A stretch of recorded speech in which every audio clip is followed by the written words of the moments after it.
Good afternoon, or good morning, rather. My name is Maya Rockymore. I'm President and CEO of the Center for Global Policy Solutions here in Washington, D.C. Our mission is to drive society toward inclusion. And that is inclusion in the health space, in the economic space, in the education space, in the civic space. And so I would like to thank you for being here this morning for this very important panel on fighting poverty, building wealth, advancing an economic justice agenda for all. You may have heard the news this week that the U.S. Census Bureau releases poverty numbers, and a lot of headlines read that America was recovering. We have incomes rising for the first time in a long time. That indeed the good times are rolling again. And while the numbers are indeed positive, there is evidence that disparities exist in the country, not only in terms of geographical areas of the country, but also by race and ethnicity. And so we are disturbed that the child poverty rates in this nation, the African American child poverty rate is 33.6% compared to 12.6% for Asians and 12.1% for whites. So with that, today we are going to discuss this very important issue. We have some very distinguished colleagues in the room. Congressman Keith Ellison is a champion for the people. He has been a leader of the Congressional Progressive Caucus. He has been a voice for progressive issues across a range of issues, but especially on economic justice issues. And so it is, and I know that he has to run, and I'm going to ask Congressman Ellison to go first, and then I'm going to recognize Congressman Clyburn. Well, you know, I don't ever speak in front of Congressman Clyburn, so if you want me to go, I'll go, but if you're ready to go, I'll defer to you, Congressman. Well, if you don't mind. Well, yeah. No, All right. brother, So then, Congressman Clyburn, the author of the 10-20-30 plan that you've been reading so much about. Welcome, Congressman. Thank you very much. Thank you, Doctor, and thank you so much for all that you did in my home district. It wasn't my hometown, but the town that I went to college in, they're still talking about you. Thank you so much. Let me just say a couple of things, if I might, as we carry out this discussion. I do believe that there are two dynamics working in our society that we all must work to debunk. The first one is that the war on poverty failed. The war on poverty did not fail. That's right. It succeeded, and succeeded dramatically. And I think we're going to have to break our silence on that when the opponents of those efforts back in the 60s continue to speak out.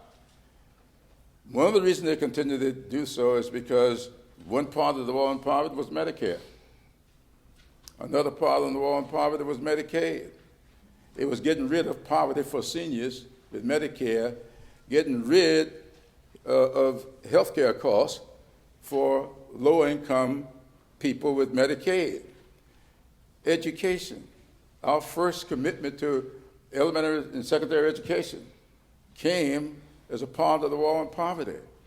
Our first commitment to federal assistance for higher education came as a part of the war on poverty. We think about 1965 as being the year of the Civil Rights Act. It was the year of all these other programs that were designed to fight poverty. And so I would hope that as we continue this discussion, we will not buy into the fact that what we did back in the 60s failed. The only problems we've had is succeeding presidencies have worked to undercut the funding and to let's just say, to disqualify the programs. The second thing I think that we ought to be serious about going forward is how we define our efforts to eliminate poverty. One of the reasons I got so invested in 10-20-30 is because I was on those three committees that were supposed to be putting together a budget going forward. The so-called, the Committee of 12, I forgot what the super committee, I believe is what they called us. I was on the Biden group. I was on the one that succeeded in doing what I did not want to do, and that is put into sequestration that Wasn't your fault. good friend. It wasn't my fault, but I only had one vote, but I was a part of it, so I got to take some of the blame. However, 10, 20, 30 simply means we shall invest at least 10% of the money in this section of our bills, our appropriation bills, to those communities with 20% or more of the population been stuck beneath the poverty level the last 30 years.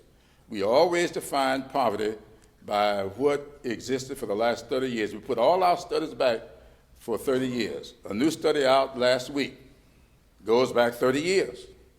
I don't know why we do that, but that's what we do it.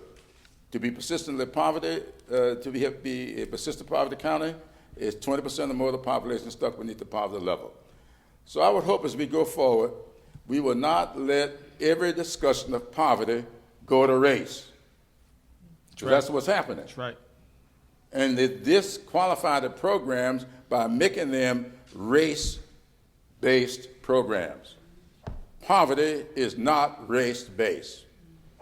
If you're in New Mexico, you're in Arizona, it's Latino. If you're in South Dakota, Alaska, Native Americans. You're in West Virginia, Kentucky, it's white people. When I went to Kentucky with President Clinton kicking off his with the tax program, he spoke to about 5,000 people. I was standing there with him looking out trying to find a black person.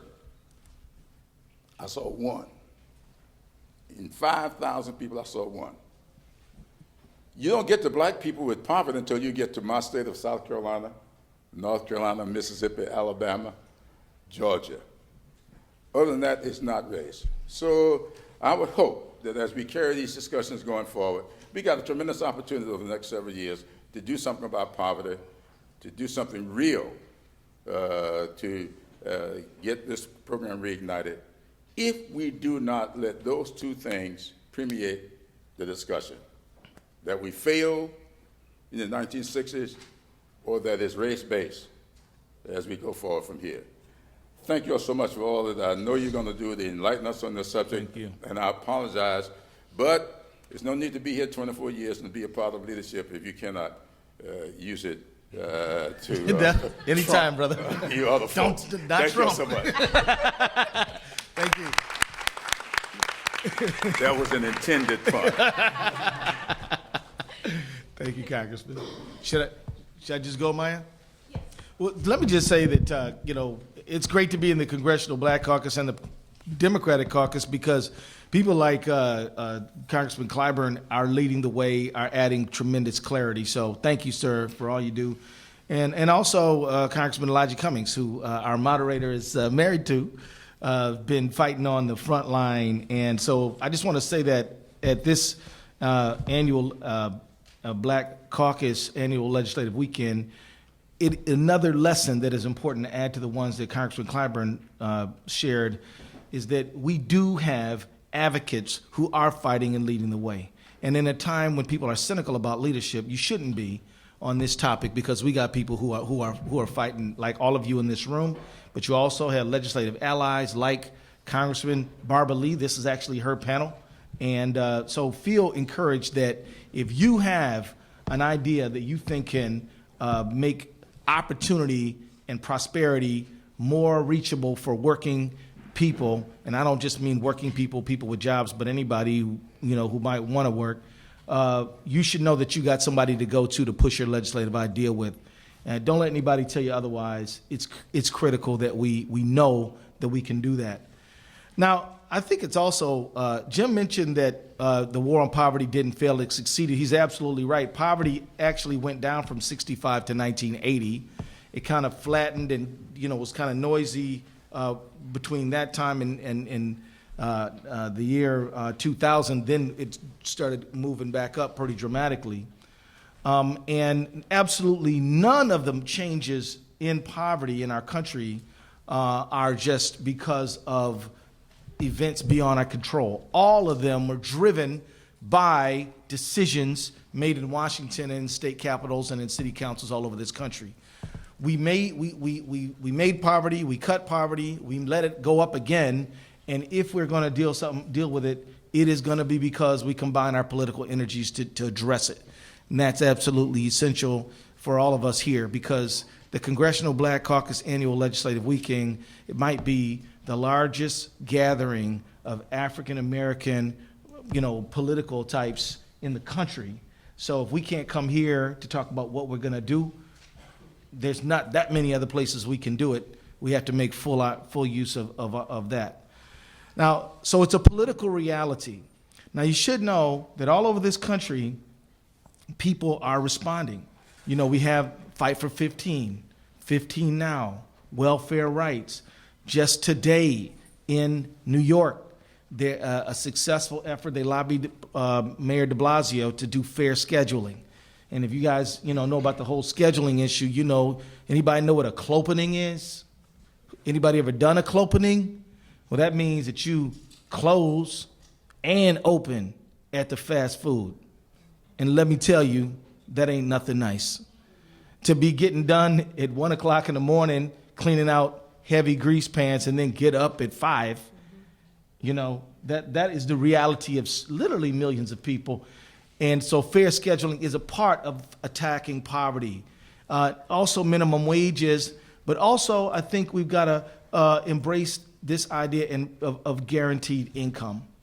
Now, what is guaranteed income? Look, guaranteed income is the simple idea that America is not a poor country. America is actually the richest country in the world at the richest point in its history. Let me say that again. You've heard we're broke. Who's heard that we're broke? We're nowhere close to being broke. America is richer today than it was during the Depression or the recession. America is richer today than ever before, and yet the political rhetoric is that we're broke. I think that we ought to seriously have a discussion about guaranteed income in a country, that amasses such enormous wealth. There shouldn't be anyone who simply doesn't have enough to live on. Poverty is a political choice. It's not a act of nature.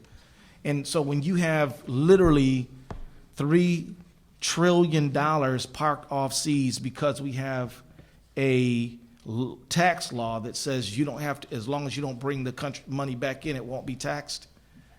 That's a political choice to leave millions of people in poverty. And it's important to understand that most poor people work and have jobs. And so I think that one of the things I hope we can achieve by this panel is to help galvanize that political movement that will allow us to correct the wrongs of backsliding on the war on poverty. And I will say this, in 1996, we reformed welfare. It has not been a success. It has been a failure. It hasn't worked. More people are kicked off of roles for assistance because they simply have been defined out of being qualified, or they never even hear about the program. It's not that people have gotten into the workforce and are making more money. They just simply have timed out on their 5-year limit. In Arizona, there's a 2-year limit. And so as this has happened, we have seen the mass incarceration escalate simultaneously. So now here it is, 2016. It is time to say that the war on, that changing welfare as we know it has not been a successful project. Mass incarceration has not been successful. But together we can reform this system to make sure that we have true working class prosperity with a constellation of factors. And I just want to say that 2030 is absolutely a meritorious program. And I think Jim's absolutely right. It's important for African Americans to not allow people to racialize poverty. One thing about being white is that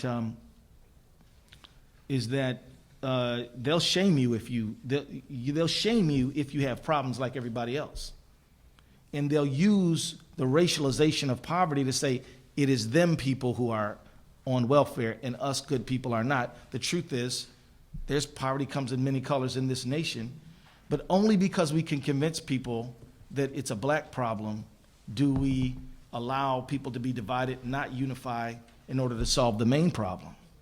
So I think this is another thing we have to attack, some of the myths that we see around this, because this is what inhibits us from having the mass movement that I think is necessary to truly bring about the kind of reform that we absolutely need. And I'll close on this point. Our country has crumbling infrastructure in nearly every single city. My own town of Minneapolis, Minnesota, we saw 9 years ago the I-35 bridge fall into the Mississippi River. The people who died, the 13 people who died, were of all colors. They were black, they were white, they were Latino, some were in unions, some were not. They were born in America, some were not. One was undocumented, they were in unions, they were not. They were a microcosm of our whole community. And if you look around this whole country, according to the American Society of Civil Engineers, there's about $3 trillion in unmet maintenance needs in our nation's infrastructure. And that's just fixing what's broke. That's not even talking about smart grid technology. That's not even talking about laying more fiber optic cable. So what's my point? My point is we got massive wealth parked over offshore in tax haven because of deferral, which is a choice to allow companies like Apple to simply not pay taxes. We got massive work we need done all across our infrastructure.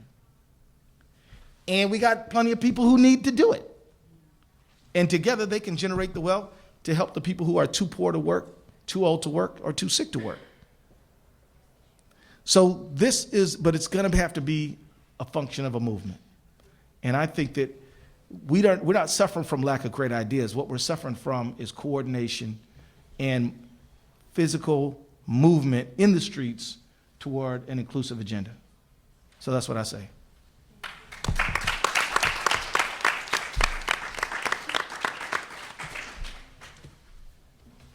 So with that, we have a distinguished panel of experts from across the country. And I am pleased to introduce Chris Brown, Director of Financial Security at PolicyLink. Chris, and you might have their bios, but maybe not, leads the financial security and political mobilization efforts for PolicyLink. He previously oversaw the federal policy and government affairs for the organization and now focuses on local, state, and nationwide strategies for policies that enhance economic mobility. He's also the co-chair of the Tax Alliance for Economic Mobility. Following Chris, we also have and are pleased to welcome Maya Raghu, Director of Workplace Equality at the National Women's Law Center. She focuses on a range of issues addressing women's economic security and employment opportunity, including pay equity, pregnancy discrimination, and sexual harassment. Roy Austin Jr., whom I keep running into in these forums, is the Director of the Office of Urban Affairs, Justice, and Opportunity for the Domestic Policy Council at the White House. He was appointed as the Deputy Assistant to the President for the Office of Urban Affairs, Justice, and Opportunity. He coordinates the formulation and implementation of policy covering criminal justice, civil rights, housing, labor, human services initiatives such as My Brother's Keepers and Promise Zones. We are also pleased to welcome Tiana Gaines Turner. She is with Witness to Hunger, and she lives with her husband and her children in Philadelphia. She has experienced many barriers to success, including homelessness and the difficulty of finding employment. All of her children suffer from epilepsy and moderate to severe asthma, so they will all have to take life-saving medication every day. And then last but not least, and the person closest to me, is Dr. Valerie Ralston Wilson. She is the director of the program on race, ethnicity, and the economy at the Economic Policy Institute. Prior to joining EPI, she was an economist and vice president of research at the National Urban League, where she worked with me in the Washington Bureau. And she was responsible for planning and directing the Bureau's research agenda. So I think that we've heard some provocative things. I started out by announcing to you all that the African American child poverty rate was over 30% compared to 12% for whites. And so we have since heard Congressman Clyburn talk about the need not to racialize poverty. And so I'm going to ask our panelists to explain what's going on here in terms of what the statistics say versus, what the numbers say in terms of aggregate numbers of population groups in poverty, and then what this means for our agenda. And so I am going to actually go ahead and start with Dr. Wilson, and then we're going to move down. Thank you, Maya, for that introduction. Welcome to you all. I think that's a very important point to raise at the beginning, because when we talk about economic disparities by race, there really are two things that we have to keep track of. One are the disparities across groups. So it's correct, African American child poverty is over 30%. That's nearly 3 times higher than what we see among white children. But the other thing that we have to keep track of is the trends. Are we moving forward, or are we moving backwards, or are we staying still in some instances? I think one of the reasons why there's been a lot of positive attention on this week's release of the poverty and income numbers is because it's like the best news we've seen since the late 1990s in terms of economics. The median household income in this country grew by over 5%. We haven't seen growth like that, like I said, since 1998. And in fact, with that, the other positive piece of that news is that the strongest growth was actually at the bottom of the income distribution. You know, we've been used to seeing and hearing the statistics that the bottom 5%, top 5 or top 1% has taken all the wealth and income growth over the last 30 years or so. Well, in the past year, most of the income growth, or the fastest income growth at least, actually happened at the bottom. That translated into a reduction of the poverty rate.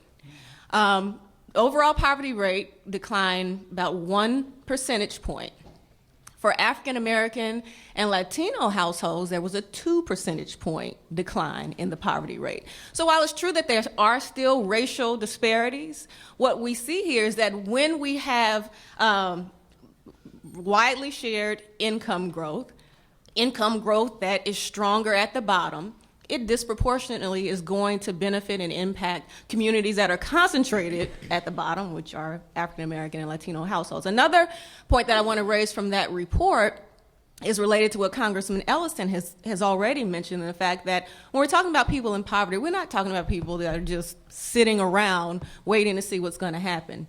60% of people who live below the poverty threshold and are able to work, when I say able, I mean they're not elderly, disabled, or in school, 60% of those people work. Many of them work full time.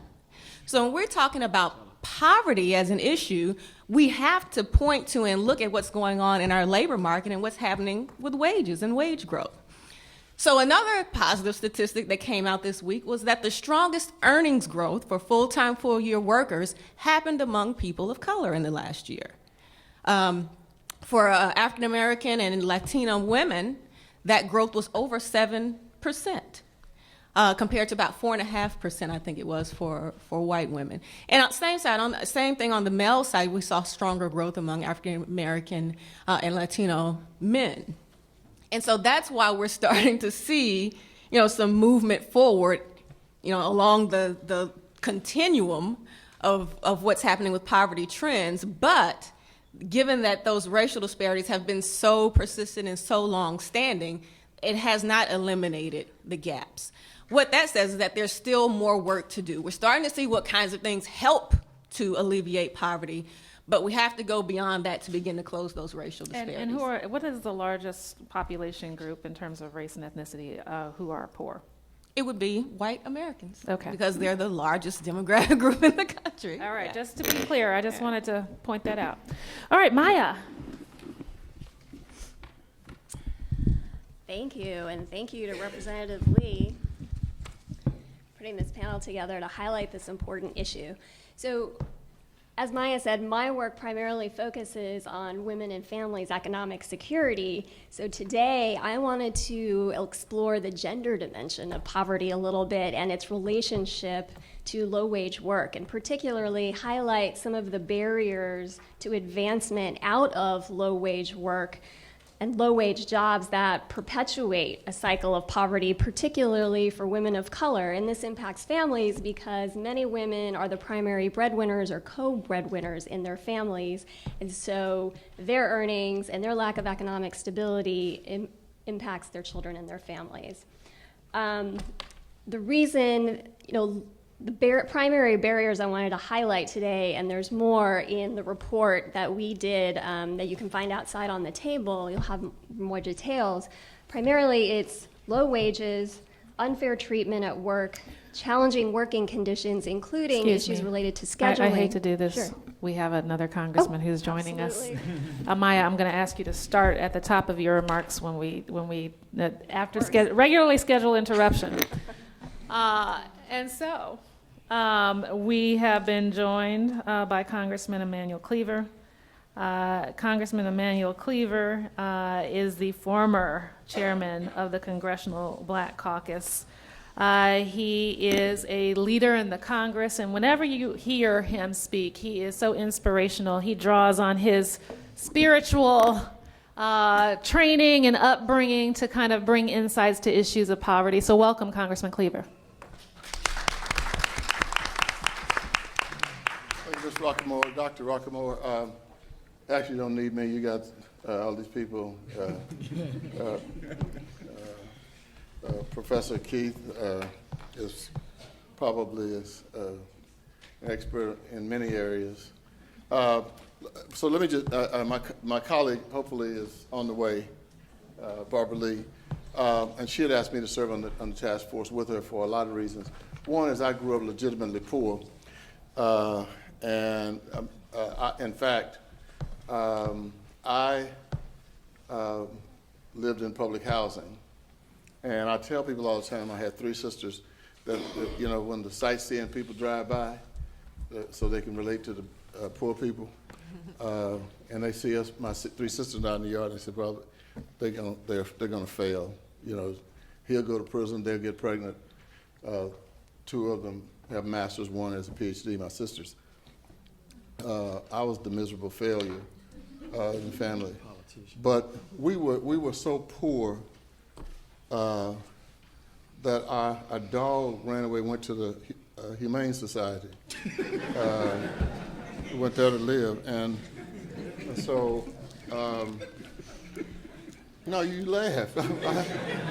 I'm trying to tell you. So, and it's getting worse, and it was worsened by the economic collapse of 2008. Why? Because minorities, African Americans and Latinos especially, have wealth tied up in their homes. And we lost thousands, tens of thousands of homes in the African American Latino community. Keith Ellison and I serve on the Financial Services Committee. We had the responsibility of dealing with it. We would bring witnesses in who told us in our community that African Americans and Latinos were targeted. I mean, this is not a speculation. I mean, we know that it happened. And so we lose our wealth. So therefore today, the median income for whites is $121,000. For us, it's about just slightly under $20,000. And so, we have an issue of poverty. And we have it at a time when the Congress of the United States is, I think, suffering, from some kind of ailment that requires a high level of poverty, a high dose of poverty, and so it's difficult to address the problem. For example, community development block grants, which has been essential for poor communities. There's no increase on the rise, and so what happens is poor folk get punished for being poor on top of being poor. I'm going to give you an example. We just did a bill, 3700, House Bill 3700. It's the first time we've been able to get a bill signed by the president that went through the House and the Senate unanimously since 1987, and. One of the things we changed, and this is important, so you show you what happens to poor folk. If you get a job and you live in public housing, or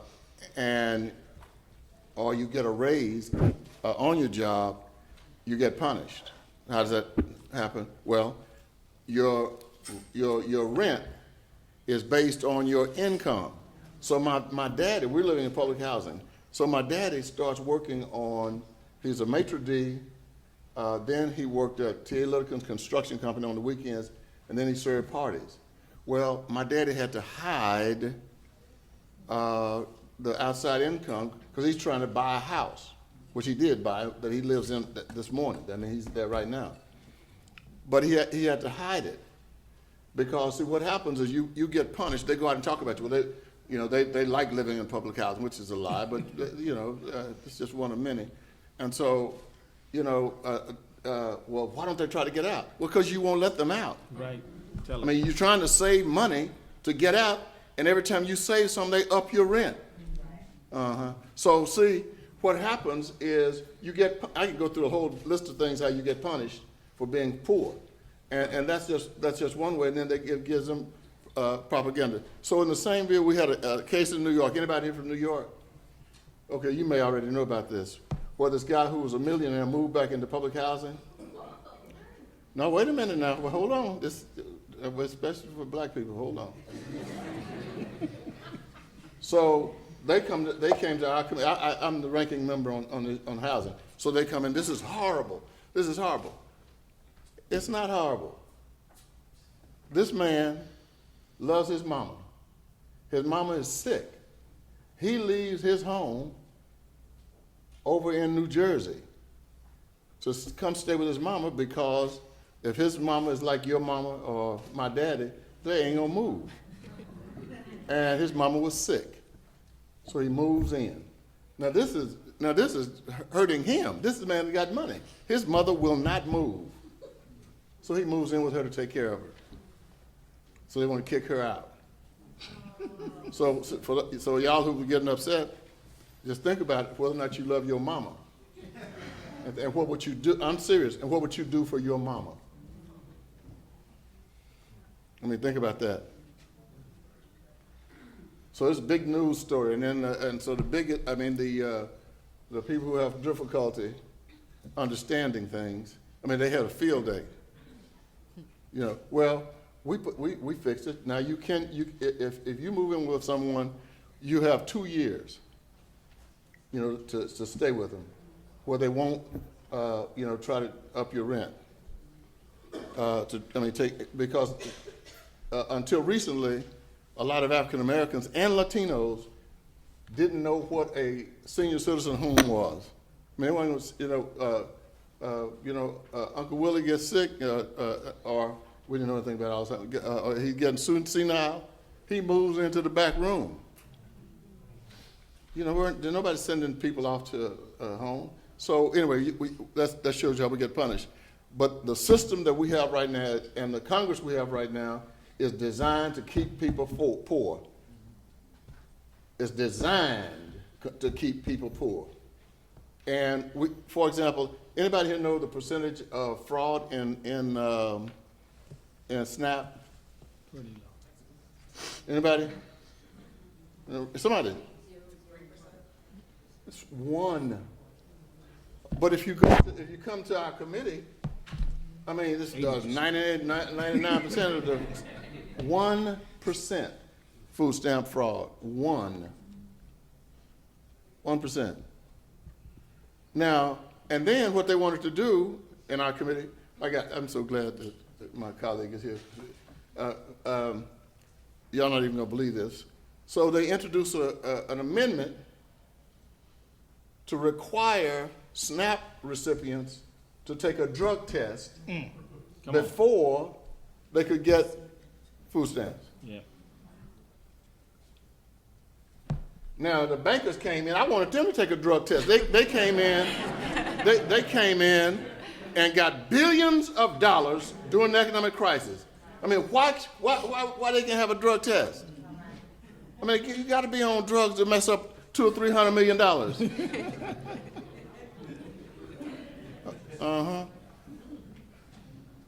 You get the point. I mean, that's what happens. The whole poor people. Nobody thinks about the millionaires, the billionaires, you know, but we're going to make these poor folk take drug tests. And I was just thinking, my dad is not on food stamps, but my daddy worked all of his life, never missed a day at work. He's 94 years old. And if somebody had come to my daddy's door and said, I want you to take a drug test, I cannot tell you what my reaction would be. Now, I'm an ordained United Methodist pastor, so I wouldn't have cursed, and I wouldn't have killed him. I would have shot him in the leg. So I said in the leg. Yeah, don't go out and say I said I would kill him. I said I'd shoot him in the leg. I mean, this stuff can make you mad. And the problem is, I haven't made up anything. So it's good to be here with you. And I hope all of you will continue to commit yourselves to this struggle very seriously. That is unending. And we've got to stay on the job. This is no post-racial America. We still need people to get out and struggle and fight and vote and do everything else we need if we're going to reduce the level of poverty.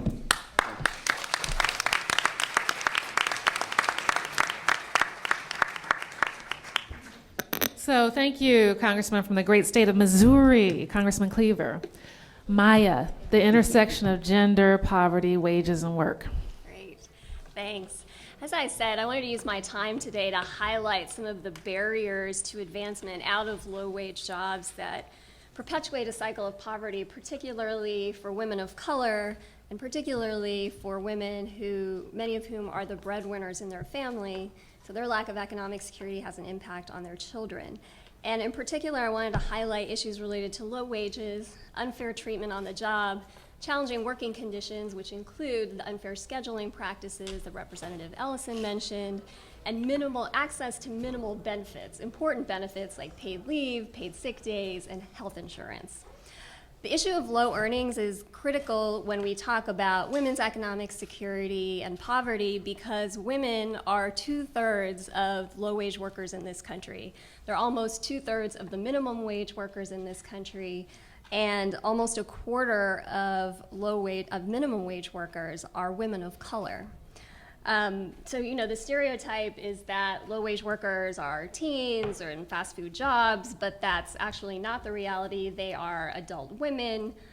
They're women with at least a high school education, many of whom are mothers working to support young children and their families. You know, the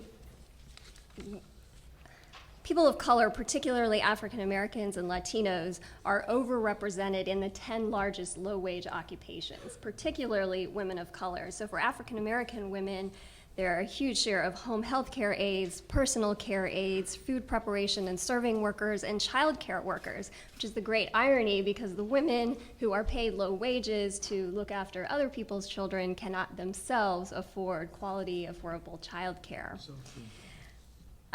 So if you are a worker in a low-wage job, which is typically defined at something that pays $10.50 an hour or less, your annual income is translated to $21,000, which is just above the poverty line for a mother with 2 children. If you are in a minimum wage job, that's a federal minimum wage, is $7.25 an hour, you're making $14,500 annually, which is thousands of dollars below the poverty line for a family of 3. It is incredibly difficult, if not impossible, to find safe housing, food, medical assistance, and childcare when you're trying to support a family, let alone advance out of poverty and instability and try to save money to build a more stable future. All of this is, of course, compounded by the issue of gender and racial wage gaps. So the newest data that the Census Bureau released this week confirms that gender and racial wage gaps are alive and well today. The gender wage gap hasn't budged in almost a decade. It's 80 cents right now, but we know for many communities of women of color, that gap is much worse. For African American women working full-time year-round, they make 63 cents for every dollar made by their white, non-Hispanic male counterparts. That translates over the course of a 40-year career to a loss of $840,000. That's an incredible amount of money that could be used to secure a worker or her family's economic security. And the gender and racial wage gaps persist despite educational attainment, across occupations. So for an African American woman who's a surgeon, a construction worker, or a personal care worker, they are all still experiencing a gender wage gap. And of course, African American men and Latino men also experience a racial wage gap. For African American men, they earn 73% of the hourly wage of their white male counterparts, and that hasn't changed in years. So all that is contributing, in addition to low wages and minimum wages, to family poverty and instability. I just wanted to take a couple of other minutes to highlight some other barriers in low-wage jobs to getting out of poverty.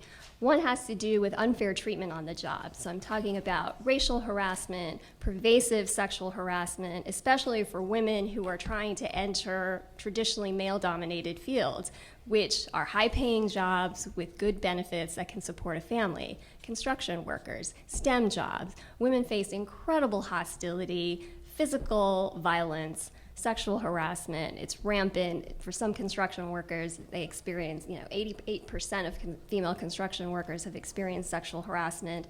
Also talking about caregiving and pregnancy discrimination on the job. So for workers with family responsibilities, whether it's children or taking care of family members, when they need to take time off from work to care for their family, they're being confronted by attitudes where employers are suddenly questioning their ability to do their job, their competence, their commitment to the job, and pregnant workers in particular being denied accommodations that they need. If you're a woman in a low-wage job, you might be in a physically demanding job, so you might have lifting restrictions, or you need to be able to drink water on the job because you work outside, or just to take more frequent breaks. And if you're denied those accommodations, which might be, frequently are medically necessary, workers are forced into this terrible decision between trying to keep their job, trying to maintain their own health, or the health of their families. And that's a choice that no one should ever have to make. I wanted to spend a minute talking about the scheduling issues that Representative Ellison mentioned. So these are very common with low-wage and minimum wage jobs. These jobs often have non-standard hours, late nights, weekends, which makes it really difficult for parents to spend time with their children. There are variable hours and schedules with very short notice, so workers don't know what their schedule is going to be. They may not know, their shift may change at the last minute, so it makes it incredibly difficult to make appropriate childcare arrangements and transportation. And when you are saving every penny as it is, when your work plans suddenly change at the last minute, you're losing income, you're having to pay for childcare that you no longer need, or you've already paid for transportation that you don't need, which is a huge bite out of a budget. The other issue with unfair scheduling practices is that there's also variable income, right? So workers don't necessarily know. They're not going to have the same hours every week. They're not going to have the same income every week, which makes it incredibly difficult to budget for all these necessities to support a family. And finally, there's a minimal access to important benefits, as I mentioned, like paid sick leave, paid medical leave, and affordable health insurance. Thank you. Chris, I know that you're going to give us a lot, but also throw some taxes in there and help us understand that connection. Sure. And thanks again for having us. And I think this dynamic discussion, I just needed to kind of take a second because this is heavy stuff. And I think part of what I wanted to share, I was really pleased when I saw the title of the discussion in terms of fighting poverty and building wealth, because oftentimes we separate those two things. And I think it's imperative that we keep those things combined and tethered because of all of the information that has been laid out already. I won't add to the deluge of statistics and data that will depress us even more.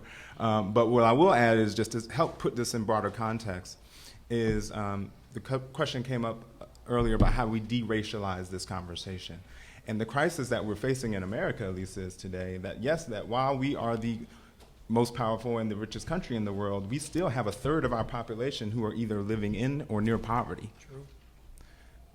So just sit on that for a second. So that's all people. That's across the entire population. 33%. 1 in 100 million people, 1 out of every 3 is either under the poverty line or just hovering above it, one paycheck away. 60% of the population cannot afford a $400 emergency. So you're just one car payment or car repair or medical bill away from either having to borrow something, often from a payday lender if you're in a community of color or low-income community, or you have to sell something, right? Again, 60% of all Americans. So we are in, so this is a much broader conversation, a much broader dynamic than as both of the congressmen have alluded to, other than race. But race has to remain part of the conversation. Right. I would say that the reason why I started with the building wealth aspect, part of what we have to be comfortable with in defining poverty and how we address it is being comfortable with the complexity. So Maya just did an excellent job talking about just a few of the many issues facing wage and hour and employment issues for low-income workers. But what we know is that education and jobs alone is not the problem. It's a whole host of problems. And so what are these problems? And so one of the handouts that you'll have and see on the table outside, and hopefully you may have grabbed it on the way in, this paper entitled Breaking the Cycle from Poverty to Financial Security for All. It attempts, at PolicyLink, we attempted to try to capture and talk about these broader systems that are at play here. And so we identify 5 systems, but by no means are they the complete list. But we think they're the 5 big ones. And Maya asked me to talk about taxes, so I want to make sure to cover taxes, because that's something that we're not super comfortable talking about, especially in our community. Our criminal justice system plays a huge role in this crisis as well. It's not just a justice issue for justice sake because of disparities of people entering the system, but the financial burden and impact that it has on communities. 80% of parolees carry criminal debt. Some people haven't even heard of criminal debt. Yes, but you may, when you walk out of jail today, be stuck with a $10,000, $20,000 bill because you actually have to pay back the time that you spent in jail. Many people don't realize that. And so now we're seeing more and more attention being paid to this issue around fines and fees that are perpetuated through our criminal justice system, not even just our criminal justice system, but our overall justice system. We have civil penalties and fines, simple traffic violations that will start from $100 may land you into a $1,000, $2,000 debt for, again, the same population who can't afford a $400 expense without having to readjust. There's a number of issues. We know about the educational crisis. We know about the housing crisis, so I won't go into those, but I will stick to those 2, and I won't take up all the time. I want the other folks to get to it, but I will say that this tax code issue, it came up earlier in Congressman Ellison's comments, and I told him earlier that I would just say ditto to everything he said, because he hit it right on the head. All of these things are so related. One reason that we are seeing this criminal justice system starting to fund itself on the backs of low-income people, primarily people of color, is because of our tax code. Because city budgets and state budgets are not solvent enough to do what they have to do. And so what are they doing? It's an alternative tax. It's easier to impose more fines and fees on people who are entering the system as opposed to having to pass a bill or an ordinance to raise taxes. No one wants to pay more taxes. So what we saw from the Department of Justice's report on Ferguson was that, wait a minute, you have a population here of 67% black people in the city, but 20% of the budget is funded by fines and fees on these people. No, I'm sorry, the reverse. They were a smaller portion of the percentage, but this higher, a good portion of the city budget was funded just on fines and fees of people entering the criminal justice system or the civil justice system. Meanwhile, corporations in Ferguson were paying how much, you think, in taxes in terms of a percentage rate? 0, right? So what is the city to do, right? So I think a lot of this does come down to these broader systems that we talk about in the paper, and looking forward to the discussion.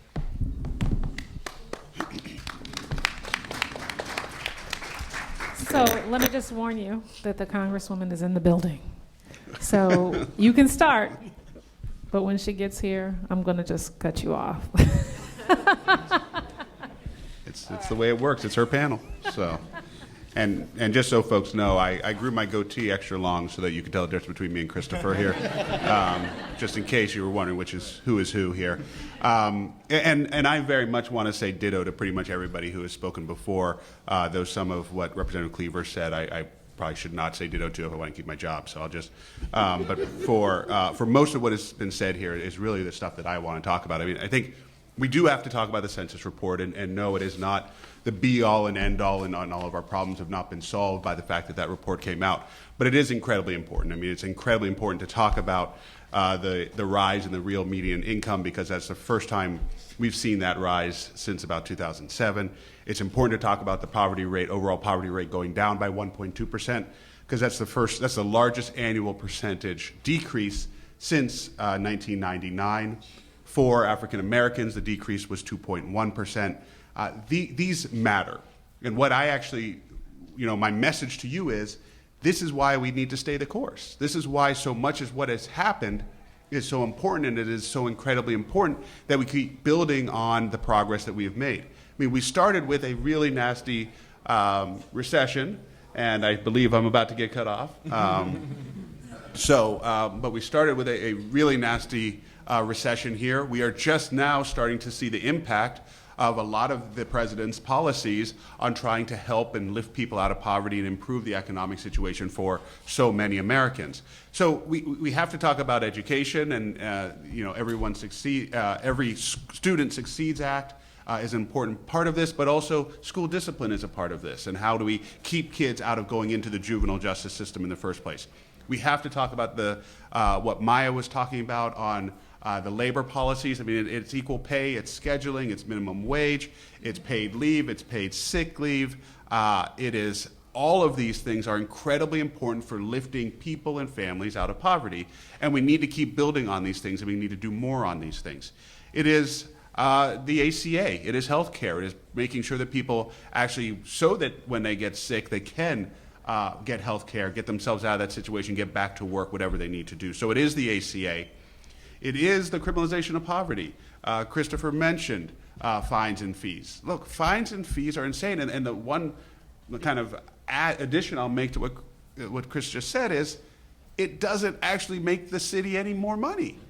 That's incredibly important to note, because when you add in the cost of incarcerating these individuals, at the end of the day, you're losing money by imposing these insane fines and fees, and what we saw in Ferguson, and the fact that we were doing this to people for jaywalking and silliness at the end of the day is really what was happening.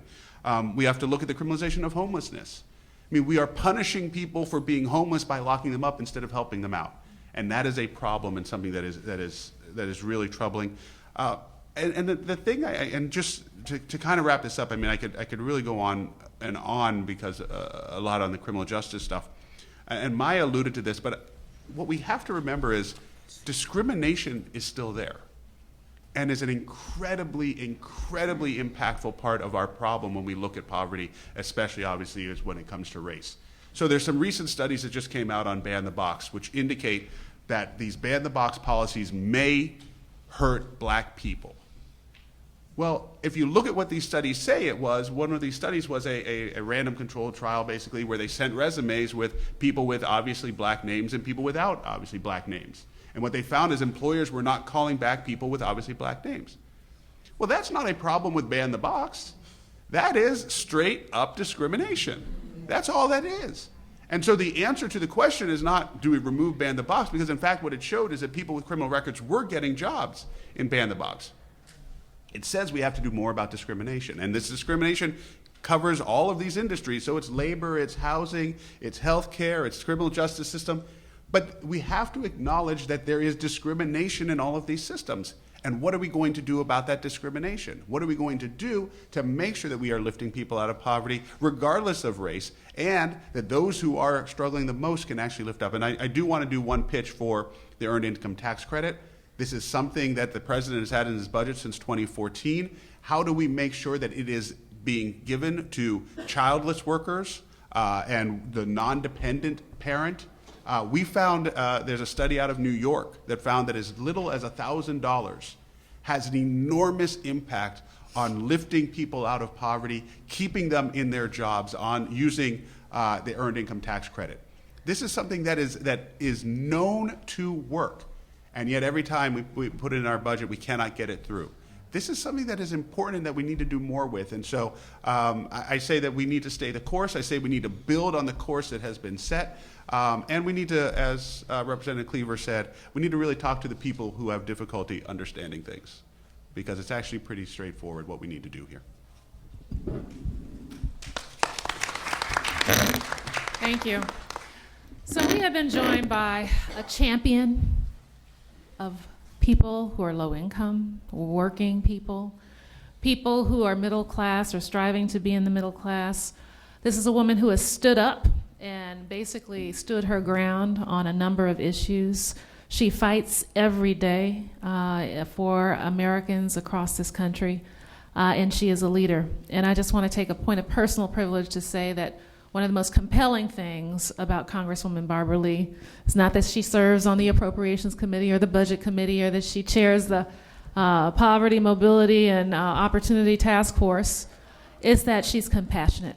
She truly cares. And so with that, I'd love to welcome Congresswoman Barbara Lee.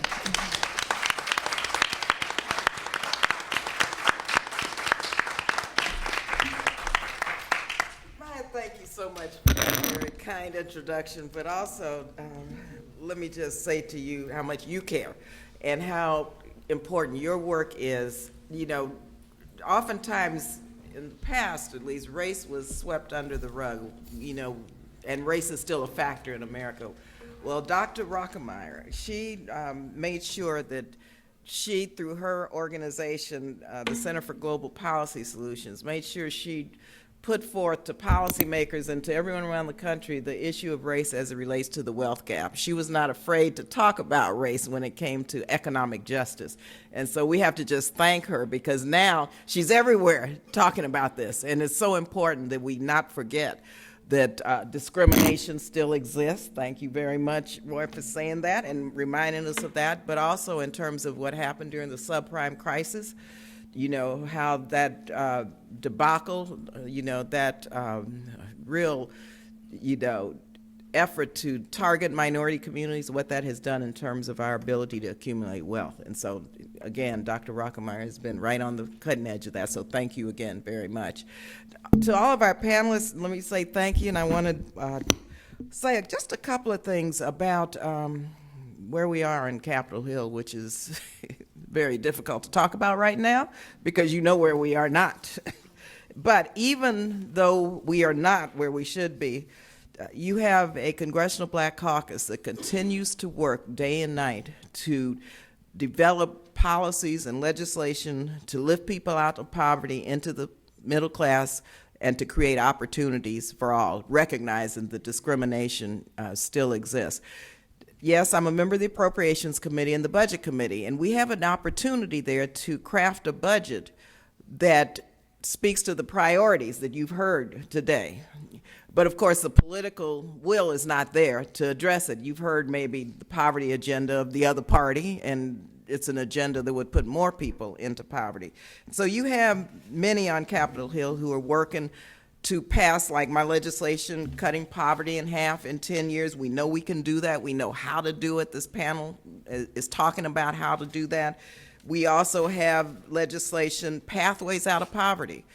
Again, these are bills. These are bills that we put forward that really present a roadmap on what to do, just as members of Congress, and how you, as our community, can help push the envelope and make sure your members of Congress support these bills, because that's what it's about at the federal level, getting these laws passed, getting our funding priorities in such a way where we're building schools, we're addressing homelessness, we're dealing with poverty reduction rather than building bombs and more prisons. And it's really a matter of priorities. And that's how you lift people out of poverty. Just want to mention Tiana and how glad I am to see you here, because we met several years ago, and being on the Budget Committee and being in the minority on the Budget Committee, we always try to get, then it was Chairman Paul Ryan, who's now the Speaker, to bring people to testify, people who were living below the poverty line, who were struggling every day, who were juggling their lives to raise their family and to be part of the community and to be part of really them not only lifting themselves but their communities out of poverty. And so there was a lot of resistance. I don't know, Tiana, if you've told your story, but we finally got Tiana there to the Budget Committee after a heck of a lot. And believe you me, she made a powerful statement. She spoke not only on behalf of herself and her family, but on behalf of everyone living below the poverty line. So I'm very proud of what you have done, Tiana, and Witness to Hunger, and how you keep staying the course. Finally, I'll just say I am a former public assistance recipient myself. I was on food stamps, Medicaid, California's Medi-Cal, but it was a bridge over troubled water during school after a divorce. And I didn't want to be on public. I didn't even talk about it until recently when one of my colleagues told me I should start talking about it. But it was a very terrible period in my life. But it was because the safety net was there.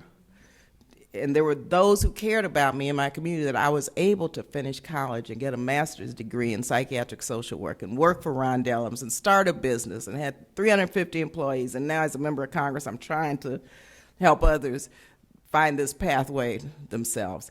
And so just know that we've got our Democrats, at least, on board talking about not only the middle class and fighting to make sure the middle class won't fall into the poverty, into the ranks of the poor, but we also have our Congressional Black Caucus, who has always stood for the most vulnerable and preservation of the safety net and providing opportunities for all.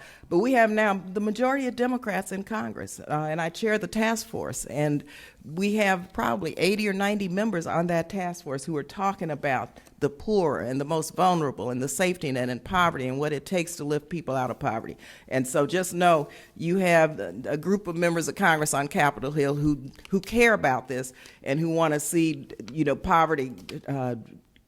Actually, in the richest and most powerful country in the world, we should have no one living in poverty, and we should have no child going hungry at night. So thank you again. Thank all the panelists, and thank you, Maya, for being here.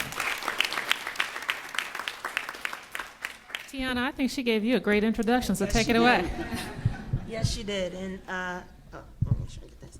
I just want to say thank you so much to Congresswoman Barbara Lee. You have always stand behind Witnesses to Hunger and given me many opportunities to make sure that I speak out for those who are always left out of the conversation. A lot of people like to speak for people who live in hunger and poverty, but we can tell our stories and articulate it the best. So I want to thank you so much for giving us the opportunity to come and speak today. Again, my name is Tiana Gaines Turner, and I'm a proud member of Witnesses to Hunger.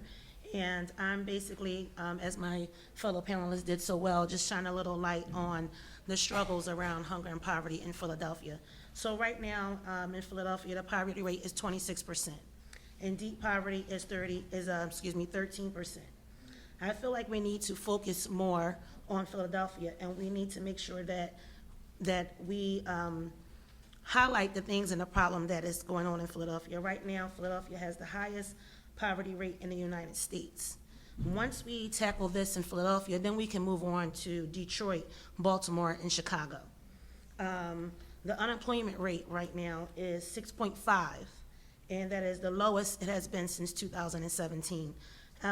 Being a mother of 3 children and living in, as they say, the hood, living in poverty, I know the struggles all too well. I know that how hard it is living in a very high violence neighborhood, and also our schools are struggling terribly to make sure that our kids even have books, make sure that they can get there on time, and make sure that we can support our teachers, because our school lists come in, they're asking for pencils and erasers and wipes and different things like that, which teachers are paying out of pocket for. And at the end of the day, and let's just be totally honest, as my panel just said, for those who live in hunger and poverty, we have a very hard time on building assets. It's very hard to try to juggle going to work every day, paying out of pocket for, medical, and, as you said, something can happen in your life and throw everything underneath the bus that you've worked so hard and tirelessly for. Some people in poverty, as well as myself, we work 2 jobs. So it really burns me up and it grinds my gears when people say we're lazy and we don't want to work, and we just want to sit on the system. And as Congressman Cleaver said, nobody wants to wake up in the morning and say, oh, you know what, I think I'll be in poverty. I'll get in that line today. I feel like the way that we need to make sure that we change the conversation is that we make sure that we hammer out the three important things in which we need to do. And that's one is to raise the minimum wage so that people can have a living wage. Let's make sure that we can build assets while we are on public assistance programs so that we can lift ourselves out of poverty to get a hand in and not a handout. And number three is to make sure, you know, that people like me, that I can save a little bit of money to get a house one day and not be on public assistance and not be in Section 8 housing, so that I can buy a car, you know, so I can transport me and my children back and forth to many doctor's appointments and as well to work. And so that I can move into a neighborhood where I don't have to worry about my child's school being on lockdown because there's a shooting a block away. You know, these are all the things that we don't speak a lot about when we think about hunger and poverty, you know, and a lot of people say, well, you know, hunger and poverty, oh, you know, it's just those people over there. I am those people over there. My witness, Sister Imani, we are those people over there. And until we get the opportunity to speak out and to have more forums like this problem will continue to go on. And that's the sad part about it, because at the end of the day, you know, I tell people all the time, poverty has no problem on who it touches. It doesn't care about your race. It doesn't care about your creed, your religious background, your area code. It can come to each and every last one of us sitting in this room. And I think that it's sad that in 2016, 1 in 3 children are still going to bed hungry every night.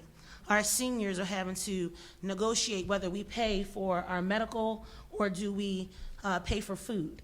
You know, it seems like everything is up on the chopping block when it comes to hunger and poverty. And why is that? You know, it's because they want to keep us right where we are. You know, so I will continue to be a strong advocate. And like I said, thank you so much, Congresswoman Barbara Lee, for asking me to speak on this panel.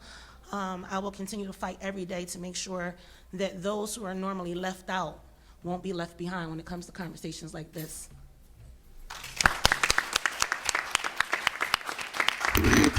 Thank you, Tiana.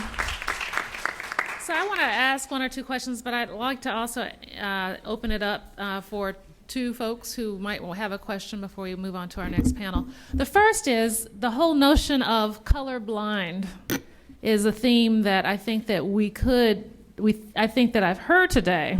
The notion of deracializing poverty, because poverty is experienced across races and ethnicities, and the problem is that we've racialized it, and people can actually ghettoize poverty and call it a black and brown thing and then not want to address it because of race, versus being color conscious, race specific in our policy making and our thinking about how to design the nature of the solution. So there are 2 alternative visions that have been presented. And my question for you is, and Congressman Clyburn mentioned earlier about the war on poverty. But one thing that the war on poverty did is many of the policies that were put forward incorporated something we now call targeted universalism, meaning that they were universal policies, but they had targeted design strategies within the policies that focused on those in most need. And in the case of Medicare, for example, they connected the need to get rid of segregation in Southern hospitals to the ability for these hospitals to get federal Medicare dollars. And that actually, overnight, it actually desegregated hospitals across the South. Okay?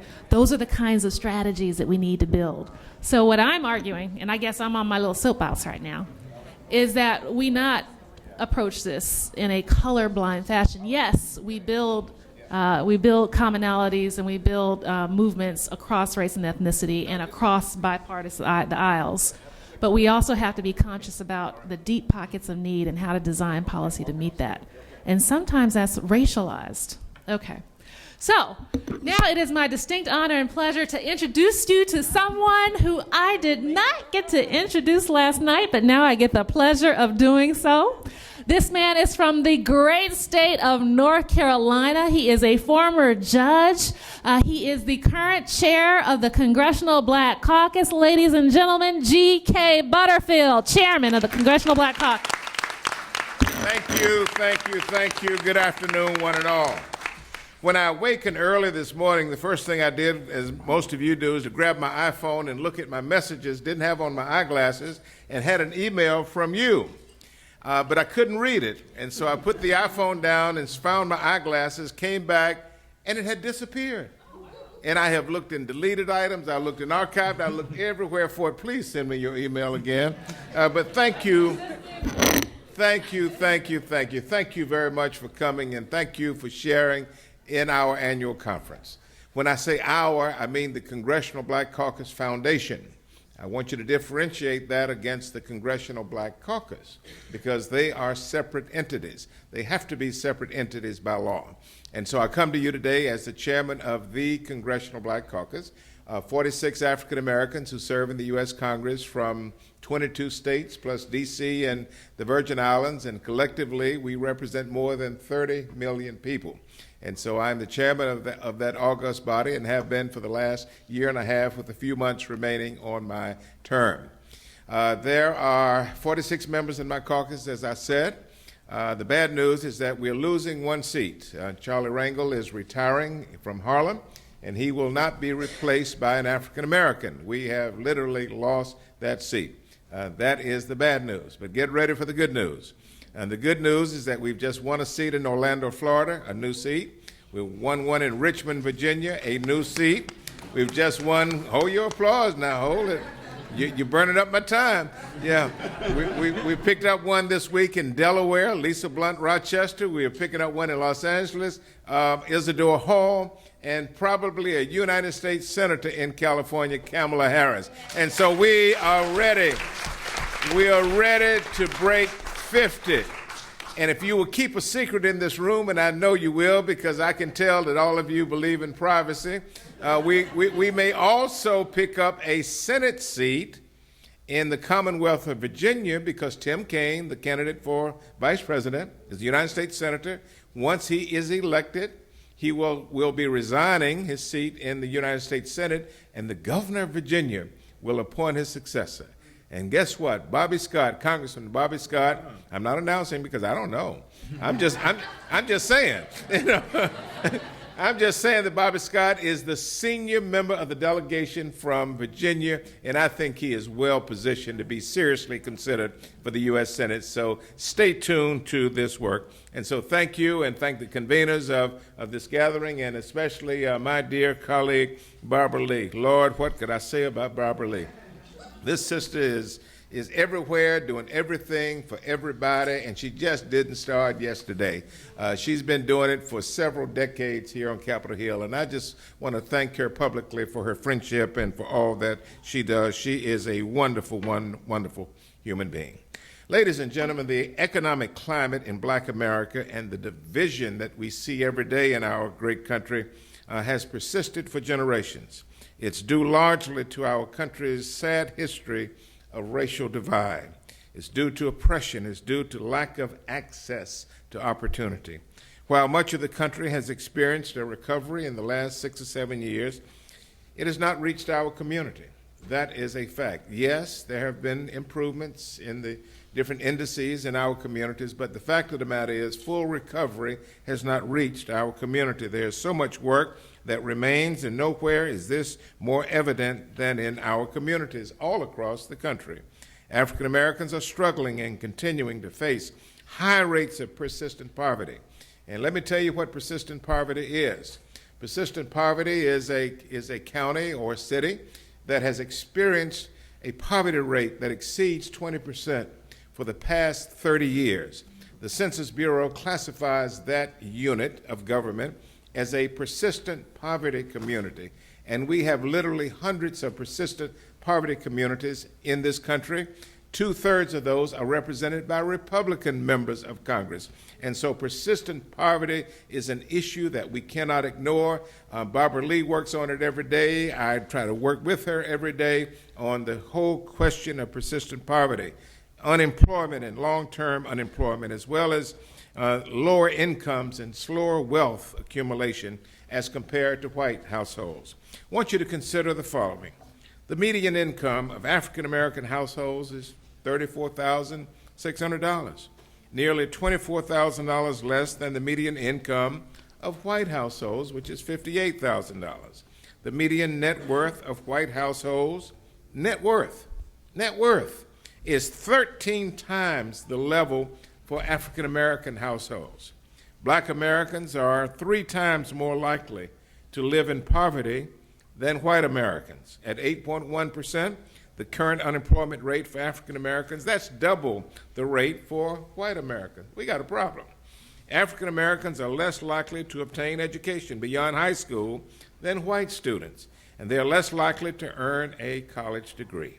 Even among college graduates, African Americans face worse job prospects than whites. 44% of black Americans own a home, compared to 74% for white Americans. These statistics, ladies and gentlemen, tell the story. These numbers are staggering, they're troubling, and they're highly problematic.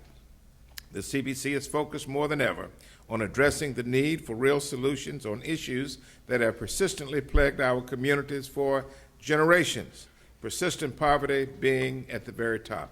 And we have talked endlessly with one of the transition teams, and I'm going to turn this into a political partisan meeting, but I'm just going to say one of the transition teams. We have talked repeatedly to one of the transition teams about persistent poverty and what can be done to address persistent poverty, and we have a formula, we have a plan to do just that. America is not working for so many people, and we as members of Congress have an obligation to work harder and to work smarter. So thank you for having this conversation. Thank you for supporting the Congressional Black Caucus, and thank you for supporting the Congressional Black Caucus Foundation. Welcome.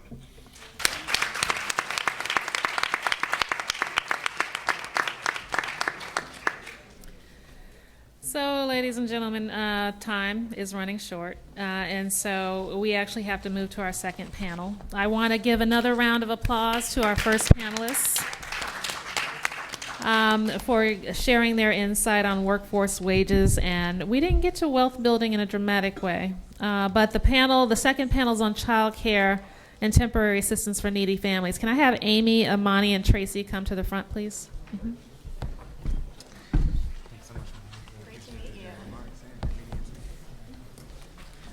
That the assertion was made that Hillary Clinton did not have a child care plan, and the fact of the matter is that Secretary Clinton has quite an extensive child care plan.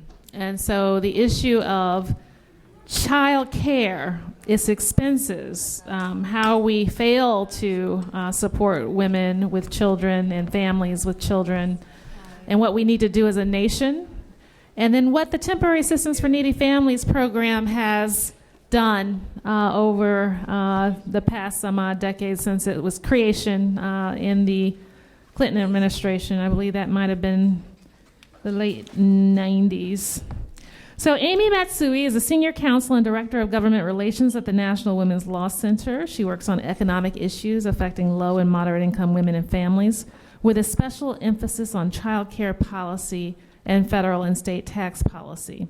And her expertise is on federal and state tax provisions that help families meet the costs of child care they need in order to work. Tracy Whitaker is Associate Professor and Associate Dean for Academic and Student Advancement at Howard University School of Social Work. Prior to joining the faculty of Howard, she directed the Center of Workforce Studies and Social Practice at the National Association of Social Workers. And in that role, she led the first national benchmark study of licensed social workers and was the lead author of 5 reports. And then last but not least is Amani Sullivan, Witness to Hunger. She's a mother of 2 boys and 1 girl and a member of Witnesses to Hunger, a research and advocacy project of the Center for Hunger-Free Communities. When she joined Witnesses to Hunger in 2008, she was working part-time as a janitor and struggling to make ends meet, but she's currently unemployed. Amani developed her work ethic from her mother, and leading by her mother's example, she's doing the best she could to take care of her children, including working 3 jobs at once. Imani, did I get that right? Yes, ma'am. All right, very good. So I'm going to start actually on my Tracy, and you take it away, and then we'll go to Amy, and then come to Amani, and then we'll have a conversation. Thank you. Thank you, and good afternoon. I wanted to first thank Congresswoman Barbara Lee and her staff. I'm honored to be a part of this panel on such an important topic.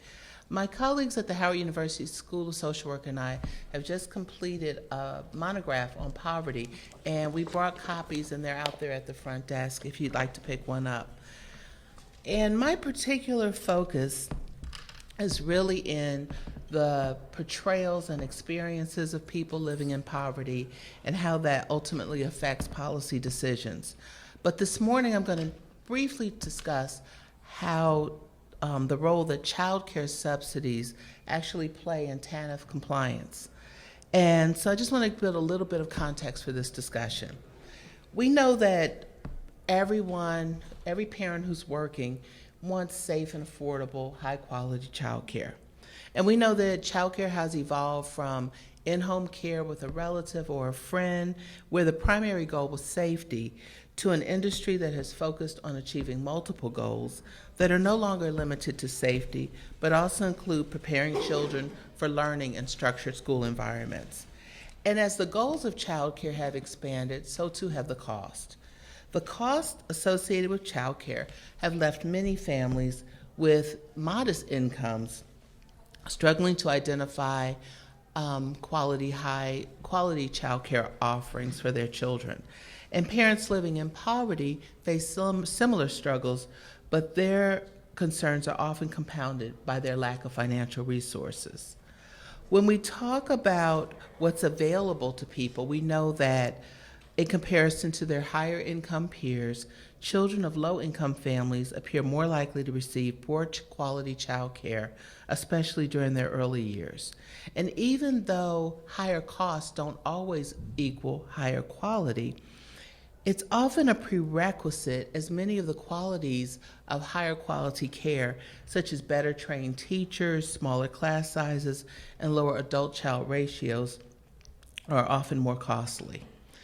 And low-income parents are often more likely to have to consider cost or affordability as a key factor in their child care decisions. We also know that high-quality child care is associated with better outcomes on a range of dimensions, such as school readiness and children's behavioral skills. And in a sense, the quality of child care that a child receives can really impact their entire life choices and their outcomes. So we're talking about, starting off behind, just from the child care sometimes. So even though we know that those who receive subsidies for child care still may not have the options to place their children in the child care they'd like, we know that even less than ideal child care is still valuable. In a 2014 article, Hauser, Schramm, Sauce, and Forden explored how the child care subsidy can be used as a bargaining chip to manipulate the behavior of parents receiving TANF benefits. The TANF program couples expectations that recipients engage in approved work-related activities with supports that often include child care subsidies. In many states, these subsidies are a key component of the typical TANF package. In their research involved interviewing TANF caseworkers, Hauser and colleagues found caseworkers identified the child care subsidy as often more valuable than cash assistance. And because recipients value child care, they often agree to engage in activities that they themselves may not find inherently useful or valuable, such as work readiness courses or volunteer activities. Child care subsidies are also a key component of the sanctioning system. Caseworkers have used child care subsidies as a deterrent to behavior that might lead to a sanction, and secondly, as an attention-securing method when a sanction is imminent. To quote one caseworker, "The child care is really the only thing I can use against them." So whereas the child care subsidy is identified as a work support in the policy realm, in the practice realm, it's often used as a work motivator. Even after TANF recipients have secured satisfactory employment, the promise of 2 years eligibility for transitional child care and transportation is used to motivate clients to remain in contact with their caseworkers and to continue to submit documentation such as timesheets. At that point, the child care subsidy functions as a reminder that the client is still tied to TANF and must comply with all of its requirements to continue receiving benefits that support work efforts, and that they themselves may consider the most valuable benefits. So my question is, what is this like for TANF recipients? How must it feel to be constantly reminded or threatened that the child care you need is hanging in the balance? As I was thinking about this, I thought about something I'd read on the internet. And you may have heard about it, but because this is my 5 minutes, I'm going to modify the story a little bit. So the story goes that a psychology professor is walking around class full of students while teaching about stress management. He grabs a glass of water and holds it up, and like he's going to propose a toast, and the class instantly thought he's going to say, is the glass half empty or is it half full? Instead, he says, how heavy is this glass of water? Students called out 6 ounces, 10 ounces, but the professor didn't pay any attention to those responses. What he said was, the actual weight doesn't matter. What really matters is how long I've been holding it. If I hold it for just a minute, it feels very light. If I hold it for an hour, I'll have an ache in my arm. If I hold it for a whole day, my arm will feel numb and paralyzed. Any longer than that, and I will be tempted to give it up and drop it. In each case, the weight of the glass doesn't change, but the longer I hold it, the heavier it becomes. The professor linked this experience to holding on to daily stresses and worries. And he said, stresses and worries in life are like the glass of water. We can carry them for a short time and they're manageable. We can worry about them a little bit longer, they begin to hurt. If we think about them all day long, we can begin to feel paralyzed and hopeless, incapable of concentrating or focusing on anything else. But here's my twist. Imagine how heavy the glass becomes when it's not filled with your own worries, but with the biases, threats, and power wielding of other people. When it's filled with constant reminders that you cannot afford the child care you want, but you must be perpetually grateful and compliant for the child care that is provided. At what point do those arms begin to ache? Thank you.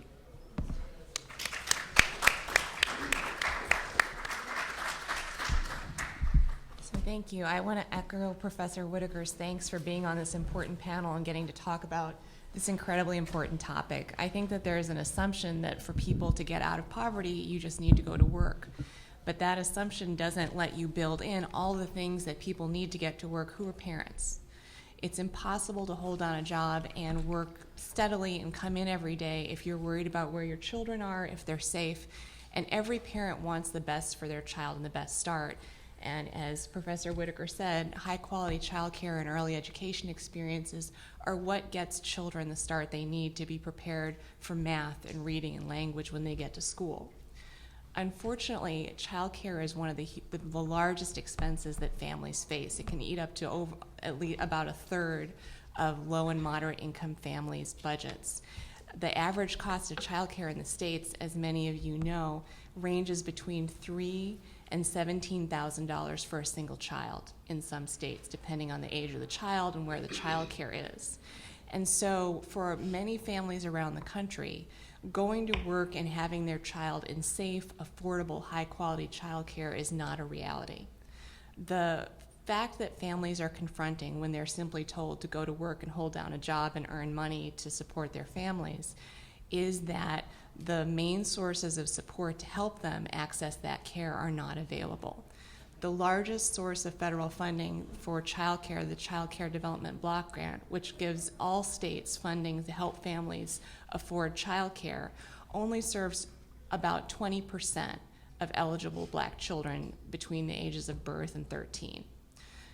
Other programs, including Head Start, which offers high-quality educational experiences to preschoolers as well as other support and health services, only gives access to about half of eligible black preschoolers, and Early Head Start, which serves infants and toddlers, only serves 6% of eligible African American children. So these are programs that are intended and available and supposed to be getting families the support they need to go to work every day and the good start in life that their children need, and it's simply not available. For the most part, this is because these are programs which are seriously underfunded. Thinking about the infrastructure that people need to go to work, especially low-income families, has not been a priority, and so funding is seriously lacking, both for the Child Care and Development Block Grant and for Head Start and Early Head Start. But in addition, a lot of the ways that the child care system is set up does not help low-income families. So for example, my colleagues on the panel, the previous panel, talked about erratic schedules where your schedule can change from day to day or week to week. And studies have shown that African American low-wage workers have less frequently get a week's notice of their schedule compared to white or other workers. And so imagine trying to set up your schedule and your child care if it's switching from day to day. Who is going to take your child to pre-K? How are you going to get your child to and from school? Who is going to meet the bus? And so trying to think about working around an erratic schedule, or most child care centers can't accommodate someone who says, well, I'm going to be working from 9 to 3 on Tuesday and Wednesday, but then on Thursday, Friday, and Saturday, I've got the morning shift. They have to, they have to have, they have their margins. It's not like child care workers or child care homes are working on a very low margin to begin with. So they often can't accommodate workers who have changing schedules. On top of that, for low-wage workers who have work schedules that are in the evening, that are early morning or late at night, most traditional child care centers are going to be open from 7:30 or 8 in the morning, and 6 o'clock in the evening is late. So family child care homes or informal care, family, friends, neighbors, are not only often more affordable for families, but can be more flexible.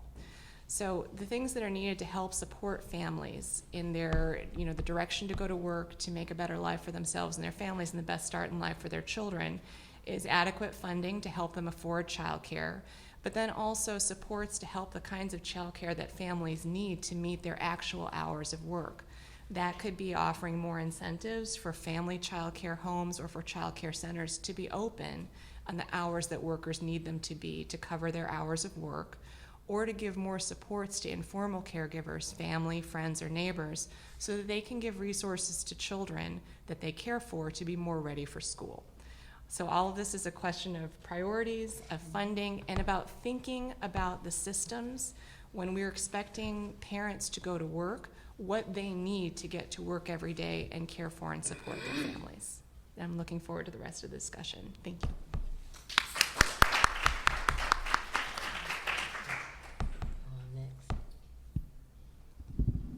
Good morning. My name is Imani Sullivan, and I'm a witness to hunger, mother of 3. I have a 17-year-old son, a 10-year-old son, and a brand new 1-year-old daughter. I had wrote a cute little speech for y'all, but I'm not gonna get that to you. I'm just go ahead and rock out. TANF and child care affects my community because a lot of the mothers in my community are low income. A lot of the mothers in my community work at night. A lot of the mothers in my community don't have babysitters to watch their children at night, and I feel as though we need more daycares that's 24 hours. I think that we need more benefit for our mothers that work. I'm gonna give you a story. I was working for this janitorial service, and I had did an overtime assignment. I was scared to do the overtime assignment because I knew if I did that overtime assignment, I was going to make too much money, and I wouldn't have been able to afford to pay for my child care. But I needed food, so I had to do that overtime because the food stamps that I was getting, it wasn't enough. I did the overtime. The following week, I got a letter in the mail stating that I lost all of my benefits. My food stamps, my child care. I got a letter there a couple of days later from CCIS. I lost my child care. My children lost their medical. And when I went to apply for the lady told me that I had to come reapply.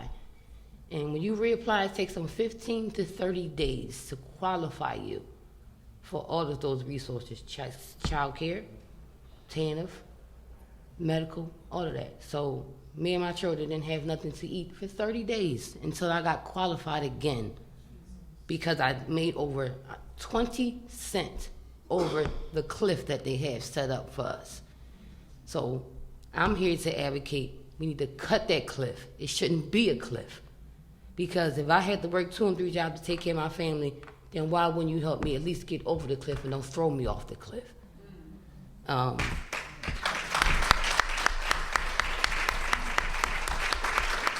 Like Governor Cleaver said, if you work the overtime, you gotta debate whether you wanna put it in the bank, put it in the shoebox. So we put it in the shoebox so that they don't know that we have that money to bank, because we're not allowed to save no money. If you're on TANF and you get benefits, you're not allowed to save no money. They have a section on the application if you have a savings account, a checking account, or anything. I did that one time. I let them know that I had a savings account. I no longer receive medical benefits for me and my children. I only receive food stamps for my kids. The system is not working. It's not working. It's not working. And for me, this is my life. Like this is how I take it. Like right now I'm on disability for mental issues. So I don't even work right now. I can't work. So what am I supposed to do with my daughter while I try to go out and look for a job if I wanted to get off of mental disability? How am I going to where's my resources for help for that? My other children go to school, so am I going to have to take her with me to go see about a job? I can't afford child care because I'm on disability. That doesn't make me less of a person because I'm on disability. How you know I don't want to work? I don't want you to give me anything. Don't give me anything. Show me how to get it. Thank you.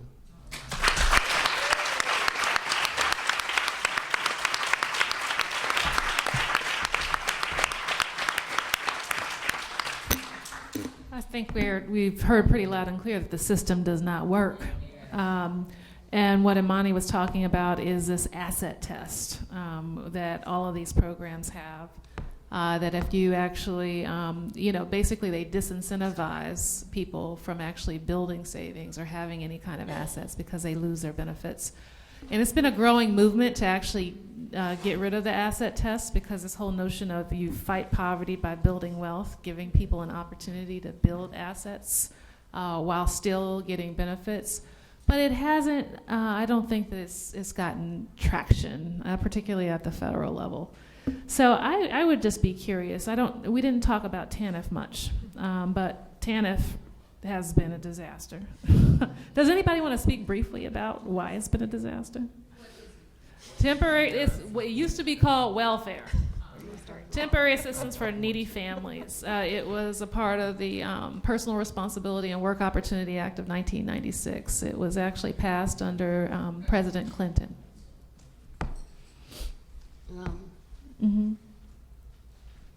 Oh, he said speak on TANF. TANF is the system that's made for us to be set back where we are. It's not established for us to grow from it. Like I said, TANF, you receive cash assistance. That's what TANF is. It's the cash assistance part of the welfare, whatever. That goes back to the cliff again. If you get TANF, you have to go to school. They send you to training, things like that. They provide sometimes some states provide transportation, some states don't. Then they'll send you to a program. Say you want to be a veterinarian, they'll send you to a program to learn how to pick up trash. And then you don't go to the program, you don't receive your TANF benefits. And you have to be there, have to be in that program for a certain amount of time to receive your benefits. Then after you graduate from that program, if you don't find you another job, they put you in another program. And you just keep going from program to program to program. But in order to keep your TANF benefits, you have to do those programs. Mm-hmm. So it's like they call themselves educating you when you're really not educating. You're just going to do what they want you to do so you can provide for your family, basically.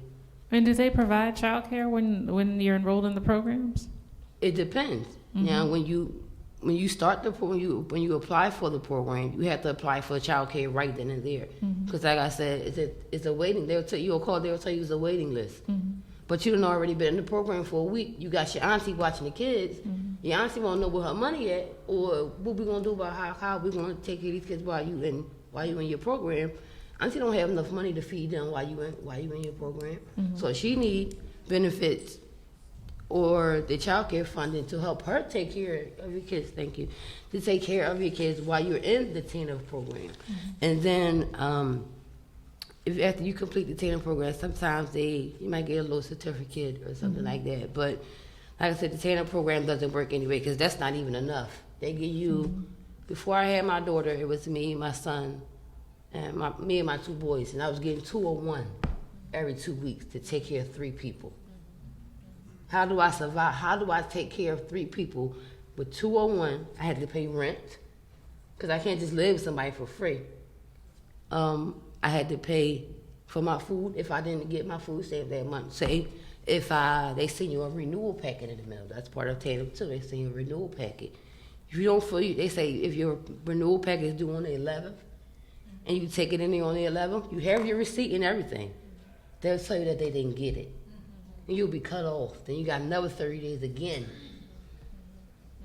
Because that's that person that you gave it to at the front desk didn't put it in the right box. Or your caseworker didn't come up to the front to get her mail. That the caseworker that we so-called don't have anymore. So we have to call the customer service office, the line, to find out about your TANF benefits, your medical, your food stamps.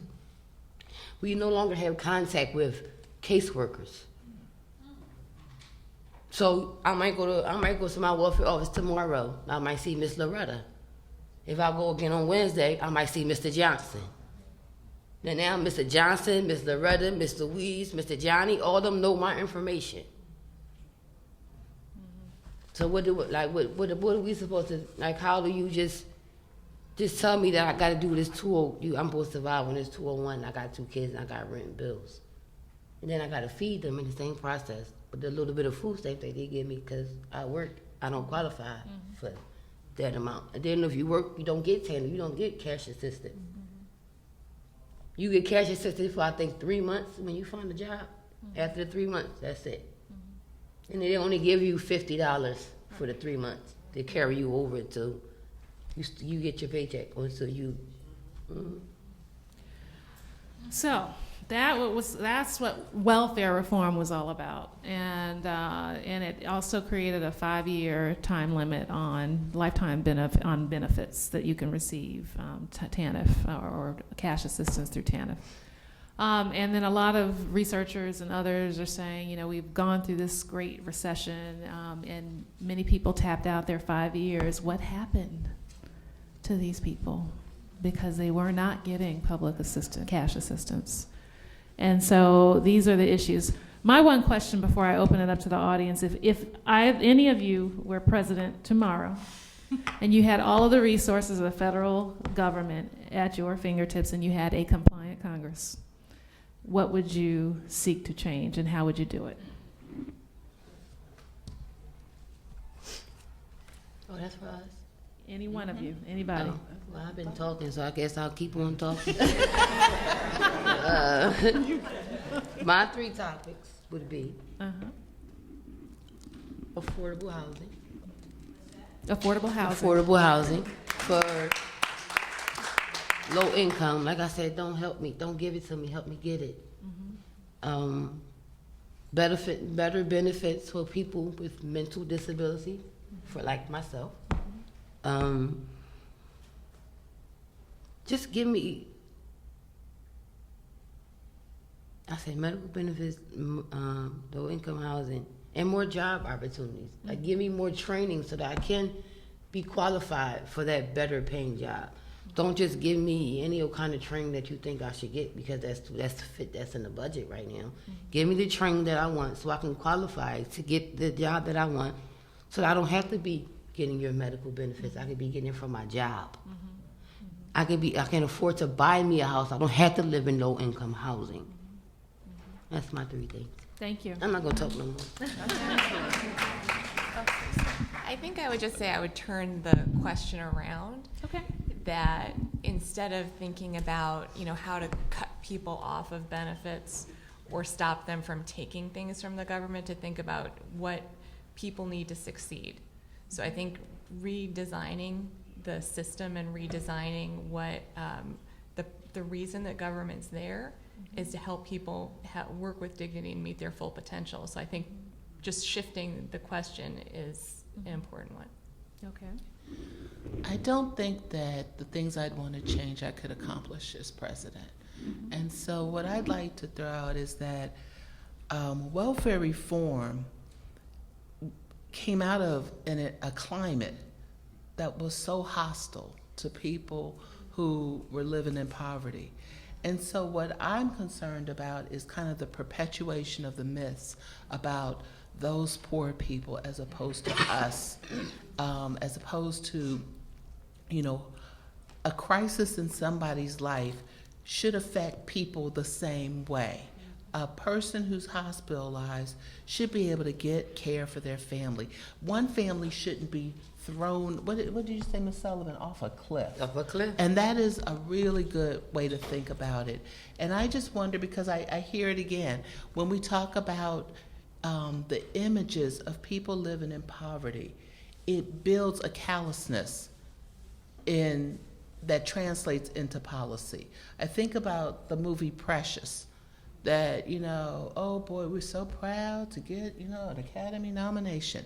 But that movie was an assault on people. It was an assault and perpetuated a community that I had never seen before. I'd never seen or heard a community where everyone was predatory, where there's no protective factors, there's no kindness, there's nothing but hatred, and even to, the food the mother was a mess, yes, but even the food she was feeding her children was vilified as something poisonous and abusive. But I talked to people who didn't know anybody in that community, didn't know anybody who would think, but they said, I think it's true. It rings true to me. I know there are people like that. And to me, that's part of the here comes honey boo boo. It's funny to laugh at poor people. It's funny to, see people as gross, scary, funny, lazy. And that's the thing to me that if you think about fertilizing the soil to make it possible for these hateful policies to come into effect that affect people and people's children. We do ourselves a disservice in this country when we say that anybody's child doesn't matter, because that is, I don't want to be corny, but that's our collective future. And our failure to invest in all of us is a debt we're all going to have to suffer. And we're suffering it. Absolutely. Dr. Whitaker, if you can't accomplish that as president, how do you accomplish it?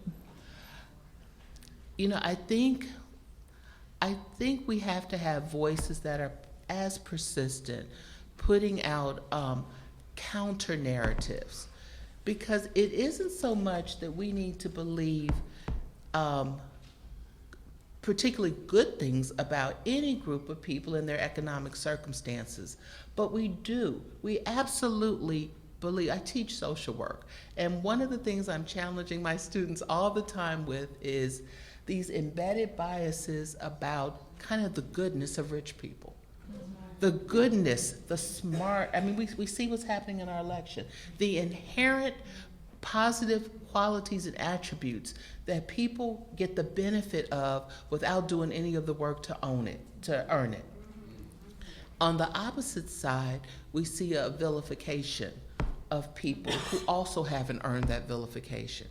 So, I'm not great at the thinking about the mechanisms. That's really not my strong suit. But I do think if we begin to think about just questioning the thinking that goes behind, questioning what we support, and what's come out of this conversation really for me is not so much being involved at the highest level of political action, but being involved at the local level. And that is something that I think, the civil rights movement, we voted, but I think this is the time to internalize all the levels. It makes no sense that people are paying fines coming out of jail. Because they didn't have a choice to say, well, you could have kept that service, right? So I think that's what I'm starting to see, that it is changing these policies that affect the people that I love in my communities. So at this time, I'd like to invite Chris, Valerie, and Maya back up to the front, and I'd like to actually have and open up the dialogue to the audience. Are there any questions? I see a question right there. Yes. It was more of a response to this because here's the thing. We have to change the consciousness, right? Before you change policy, you change the way people think about welfare and poverty. Everybody in this room is on welfare. Go to Mimi Abramovitz. Every single one of you is on welfare. If you get a tax credit for your house, that's free money. If you get a tax credit for being married, that's free money. It's the government saying, thank you for being married and fulfilling the American dream. Here's your $10,000 tax credit. That's welfare. That's free money. You're making more from the government than any of these women will make in 5 years. That's you. Everybody hears that. So when we talk about welfare and penalizing and how we talk about the humanity of these folks, these are human beings who get less from the government than any of us sitting here. Yet they're the ones who are seen as getting handouts. When all of us, when we fill out that tax form, we're getting handouts. It's social welfare. Anybody with a basic understanding of social welfare policy understands that's what governments do to create their societal norms. We reward people for being married, for having children, for buying homes. Okay, because that's the American dream, and that's the image we want to project. So we have to change that consciousness before we even talk about poverty and policy. And the other part of that is including folks like this, right? So they're here speaking. I work with them. They couldn't afford to come here if they weren't speaking. So how do we make these kinds of conversations accessible? And as they said, if you don't have these people speaking about poverty in these spaces, I've come here many times, and I'm looking around, I'm like, how many hours a week do y'all spend in impoverished neighborhoods actually talking to people who are poor, and what do you learn from them? You can come on these panels, and you can come to these conventions, and you could talk about the issues of poverty and policy, but do you talk to poor people? Like, are you working with them? And how do we get them here? Why doesn't the CBC, Foundation offer like poverty scholarships to people that are community workers who are living in poverty to be able to come here and build and connect with all of you who have access to these things? What are we black folks thinking about our own people? And so I think that's my challenge that I issue to all of us, because we look down on our poor too. And we get up and we get out. We all Jack and Jill about it. We get up and we get out and forget where we go. Right? I have 3 degrees and I'm still I live in North Philly and I'm still working with them because that's the commitment that I made. What commitment y'all gonna make? You know what I'm saying? So I think all of this is really great, and we could talk about policy and stuff like that, but those policies are not putting food in Imani's mouth or Tiana's mouth, and these women are going hungry, and their children are going hungry now. So what are we doing on our local community level, since while we're waiting for the government to figure itself out, and we're getting workout photos from Paul Ryan, what are we collectively, communally doing to make sure these people have food to eat?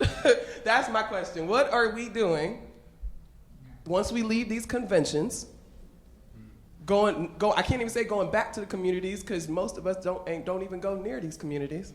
But what are we going to do after this convention to make sure that these people have food to give their children who are going back to school and need to be able to concentrate?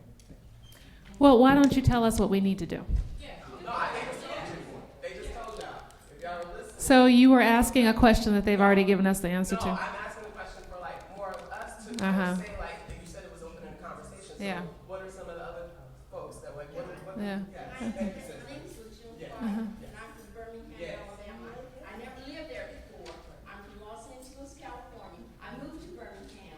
I saw some things that needed to be done. My sister and I joined a group that's over in what they call Collegeville. It's like the Bloodstone, poverty varied.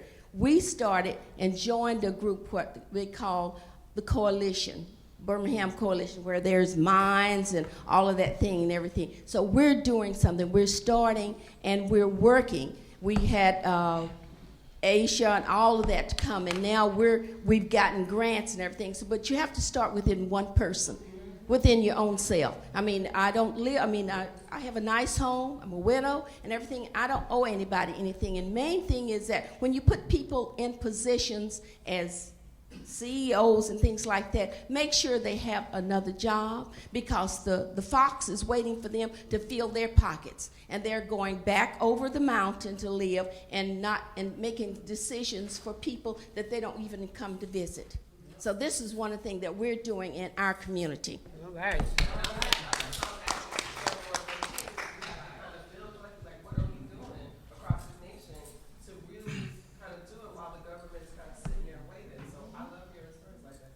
Yeah, and I live in West. We didn't go up and out anywhere. We live in West Baltimore. We live 3 blocks from the unrest you saw last year in West Baltimore on the corner of Penn and North, and we live amongst and talk to everyday poor people. And so there are all kinds of local level strategies going on, from people who are doing. We have the backpack program through the schools where we send food home with kids. We also have, of course, there are a lot of community gardens that have gone up where people are working that and distributing food in that way. There are various efforts happening all across the country at the local level, led by activists like yourself. So I don't want to discount the agency, because when I say they, the folks on the other side of town that don't necessarily have our melanin, often look in our communities and see nothing but darkness. They don't see us as having agency. They don't see us as doing things for ourselves or for our own communities. And yet there are all kinds of activities and uplifting things happening in our communities that they can't see. But they are happening. And so I don't want to discount what we are doing. Chris? Well, yeah, I want to get to your question as well, but I just wanted to respond a little bit to your challenge to us, because I think it's a worthy challenge, and I think there has always been this tension around how we get at such a multifaceted issue like poverty, and what's the best strategy. And the reality is you have to do all of it. You have to have the direct service provision in the communities that you're describing. We have to be able to put food on people's tables today, yes. And people who are at this table are also working on the side that are trying to hold our governments accountable to do what they say they should be doing. But we know they're not really delivering on, which is the policy, because without that scale, without a mechanism to make sure that everyone has enough to put on something, you have to have government intervention to actually deliver on the promises that they say they want to deliver to the American people: life, liberty, pursuit of happiness. Well, when a third of your country can't get access to any of that, that is a government problem. That is an economic problem. That is something that can be fixed, and that we need to be equipped and empowered to know how to advocate for those changes. And so that's where policy comes in. And so I just try to shy away from trying to say which one is more effective. You gotta have both. You got to have direct services, and you got to have policy to make this stuff real. Could you also speak to her very astute point about the fact that there's corporate welfare, there's welfare for the wealthy, et cetera? You talk about that in terms of how the tax code is flipped. Exactly. Mm-hmm. You talked about how the tax code incentivizes certain activity, and that's exactly right. And a good portion of our federal money goes to supporting wealth-building activities for the wealthy, including buying homes, including starting businesses, including investing in the stock market. But again, back to the 100 million, what do we get? What do the 100 million folks who are struggling get? We get a couple of things, small things. EITC, Roy mentioned that earlier, earned income tax credit, a couple $1,000s a year for low-income families is a lot of money, and it's useful. One of the few really successful programs. But all in all, we spend $640 billion through our tax code every year. That lion's share goes to the wealthy, for buying second homes, for buying yachts even, for investing in businesses, for investing in this. And so that is something that in our communities we're not very versed on. And so this is something that we, when I say we, a coalition of national organizations who focus on the tax code, are trying to educate the public about this issue and put this awareness out in the communities, because that is something that we are not equipped with yet, but that is where the real money is. That is where the real change needs to happen, in addition to everything else we're describing. It's not to say it supersedes, but when I say $640 billion, just to put that into context, that's more than all the top 10 federal agencies' budgets combined, except for the Department of Defense. So we think about the Department of Education, for instance. That's just a small fraction of what we're talking about. The HUD department, the whole housing subsidy program, everything under the Housing and Urban Development Department, that's just a small fraction. We're talking about the top 10 agencies combined is not even still up to equate to $640 billion. We're spending that through our tax code, through what they call tax expenditure programs. And so those are things that incentivize, and subsidize people to go to college after you've already paid for college. So it doesn't help the people who are trying to struggle to pay for college to actually do it. It kind of pays back or reimburses people who can already afford to do it. Same with homeowners of a certain, who make a certain amount of money. Low-income homeowners, not so much. If you're a low-income homeowner, you actually don't get that many tax deductions and benefits because you actually don't make enough money to itemize your tax returns. You get the standard deduction, so you actually miss out on some of those benefits. So there's a long list of these, so I just wanted I'm going to let let Tiana go, but then I'm going to come to you, ma'am. I'm going to come to you, and then I'm going to go to him. I just wanted to echo really quickly about what you said in regards to the EITC. So another wonderful organization I work with is Results, and I'm a part of the Expert on Poverty. And as you said, the EITC and CTC, we work hard to fight for EITC, CTC. It is another way that the government wants to cut another program which we have showed many research that helps it lifts people out of poverty. Most people in low-income neighborhoods, when we get our taxes, you know what we do? Like Imani said, we don't go on vacations. We pay back all the debt that we have accumulated over the year to pay everything down to zero. Water, electric, gas, and maybe we can squeeze out just a little bit to maybe get our kids a couple new pair of sneakers and get ourselves something nice and go out to dinner and things like that. So once again, I think that, we have to make sure that we pay attention to all these items once we leave this conference. And, all of us have to continue to do the great work that we all do right now, but to encourage others to do the same thing. We have all these social media frameworks. We need to make sure that we're using that to pay attention to EICT and CTC. And if you don't know what the abbreviations stand for, then make sure you educate yourself, because education is power. Yes, sir. I just have a quick question. Actually, it's a question and then a response. My name is Alfonso Davis. I'm from Syracuse, New York. And I don't know if any of you guys remember about a few months, or maybe about 6 months ago, Dr. Jaworski from Rutgers University came to Syracuse. He did a study on poverty. And Syracuse, the city of Syracuse, was identified as one of the poorest areas for a city of its size in the country. So it brought national news. Paul Ryan came to Syracuse and others, to talk about, how do we move your city from where it is to prosperity. And my question, I was listening to the sister speak a moment ago, and I asked my wife, I said, wow, how does disbursement take place in rural areas who are the biggest recipients of social service? And is there a cliff? Do they deal with them the same way they deal with urban communities? That's one question. And then the other question, in terms of how do we begin to look at it from a holistic perspective? I ran for mayor of my city, and I'm actually running again. And one of the issues that we deal with, I remember sitting with the county exec, and she said to me, she said, Alfonso, your people just don't vote. And so when we look at services rendered, we render services based on the numbers that come out of those communities. And I said, Joni, are you serious? Now, her and I went to high school together. So I said, so are you? She said, that's just what happens. Service rendered is based on the numbers that come out. So in my particular community, we probably outnumber the other constituents. I'll say my white community members. But yet, when we go to the polls. 5%. So we got an area that is probably one of the wealthiest areas in the area. They have 2,300 people. I'm just going to give you this quick. They have like 2,300 people in that community. It's a very affluent area.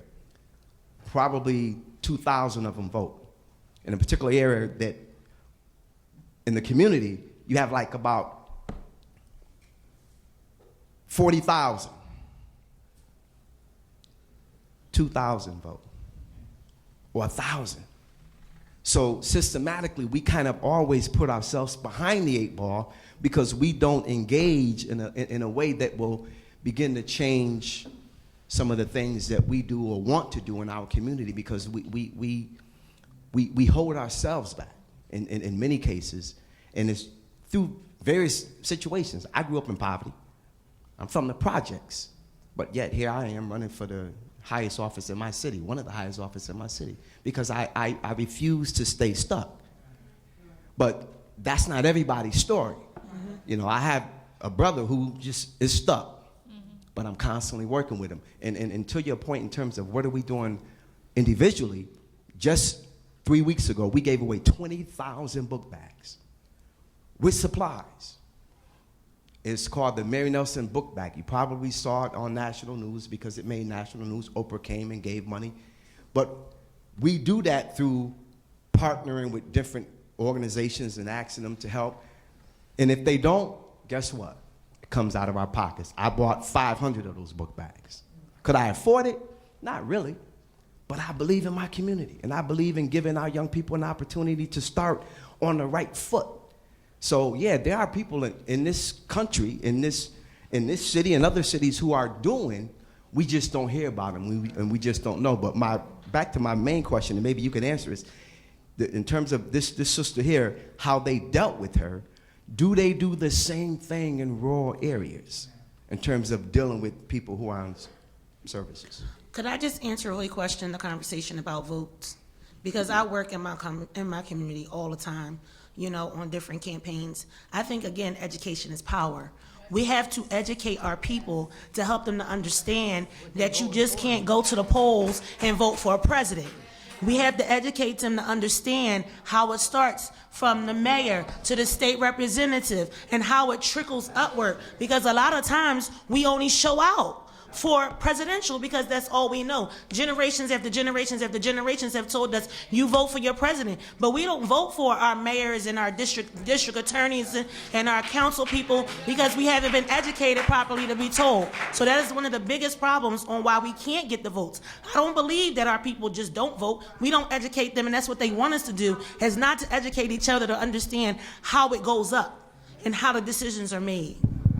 Yes, ma'am.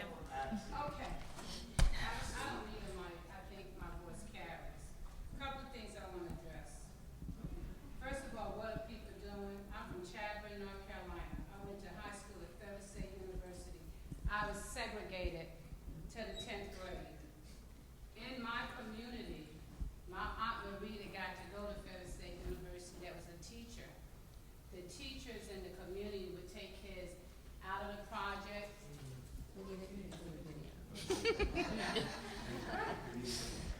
Okay, would take them out of the project. You know, a family was doing bad. You fed them, you clothed them, debutante, everything. I am who I am because of that. I went to college.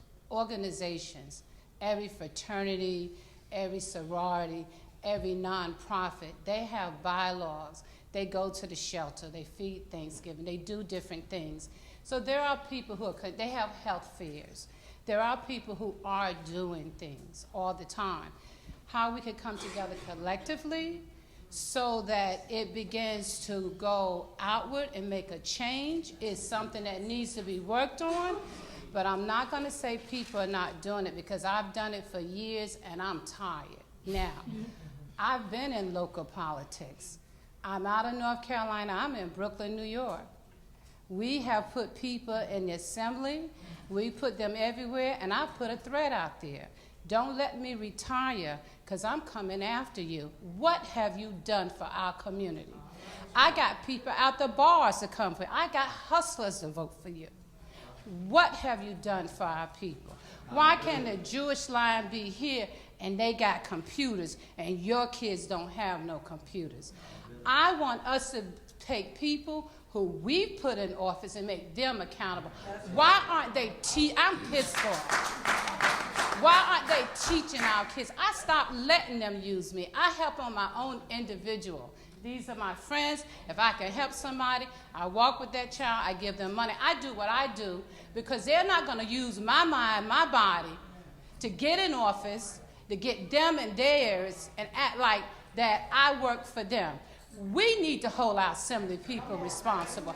Teach me. I'm educated. What do I need to know how to do? Why is it Congress? We got Congressional Black Caucus here. What are you doing for the people? Are you educating the ones who can't come here? Now, come on. Everybody's doing a lot of things, but we need to come together and we need to start putting people in office. And I'm going to tell you like this. If it's a white person that's going to give me 0.1% to help somebody, I'll take them over a black person that ain't going to give me nothing. Now, that's what we need to stand up and start doing. We need to go back to community. We need to teach people. There's so much. I've been going to the, y'all don't go to the community board. I've been going to the precinct, going to the community board. Well, guess what? I've been going to the wrong board. It starts at the planning board. The decision is already made when it gets to the community board. Why is it that I had to wait to get over 40 years of age to know that? So you say people don't vote? You're not educating people to vote. You're not telling them how they get the street clean. When they working 2 and 3 jobs doing what they got to do, I was a single mother. I never used the word single. None of them politicians told me about a scholarship, did nothing for my child. She's doing an MBA, JD at Central University based upon the stuff I researched on. So why aren't they giving that to us? Okay, but I'm saying to you that there are people that are doing things. It's just that they got to spread out here, there, everywhere. And until President Obama got into office, community service was never heard of. But we got to come together collectively. I'm not a computer person, but we got to bring it collectively together to say we got to fight poverty. I'm interested in you not being able to save money. I'm really interested in that program. And I'm also interested in who sits on that board. I'm interested in all our politicians that are in there. I want to know what they're doing. Because how can we tell you you need to work, and then you make 20 cents over, and then you can't get anything? Who's on that committee? So that is the U.S. Congress. These are the people who came in here today. These are the people that are sitting down there in that dome building down there. That is the board that you need to talk to. But that's what I'm going to do. I'm going to retire some. That's what I'm going to do. I'm going to go to congressmen in my area, and I'm going to ask them, why is this what we need to do? Let's get the community going to do it. It might not change right now, but if we keep chipping and chipping and chipping at it, and y'all get on the internet, it'll change. We have to hold them accountable. That's what Witnesses to Hunger do. That's what we do. And that is called eliminating the asset test. So we have to hold them accountable. Last one. I just wanted to mention a couple of things. The woman mentioned that it was corporate, that people who pay on their homes, they get welfare. Well, essentially what you're doing, and I'm an accountant, is you're getting money back from taxes that you've already paid. And some of us are blessed to be in the middle class now, and I am a single father, and I have a daughter, and I drive an hour each way to get to where I am. I went to college, I paid my way through college and did everything I can. I am blessed to be in the middle class. And something that the brother mentioned over there is, as far as taxes are concerned, in the 600-something billion, the most money where we really lose our money is corporate welfare. Is when corporations send money over to other countries. What they do is, and I've been a part of it, I've seen it happen, is that what they do is they create corporations and they move revenue to a different country where the taxes are lower or non-existent. And so then they do not have to pay taxes in the United States. And that's why all the money of Apple and all the larger companies have billions of dollars across seas. That's where the biggest portion of taxes are. Now, my question to this woman right here, because I came here because I'm interested, I mean, I give to charity to my local homeless shelter every month. I give to people's children directly who attend college because I'm blessed to be in that position. My question to her is what are, for those who are in the private community, what can we do, or what things do you think we can do that would benefit you and your the people in that situation on tyranny, or just to kind of give back to that particular area? Are you talking to Amani or are you talking to Tiana? Who are you talking to? Okay. Because you had the most compelling testimony of what goes on in the system and how, I mean, it's a losing system. And so I wanted to know, from your perspective, what can private citizens do in order to kind of try to lighten the load for you, or just to provide some assistance?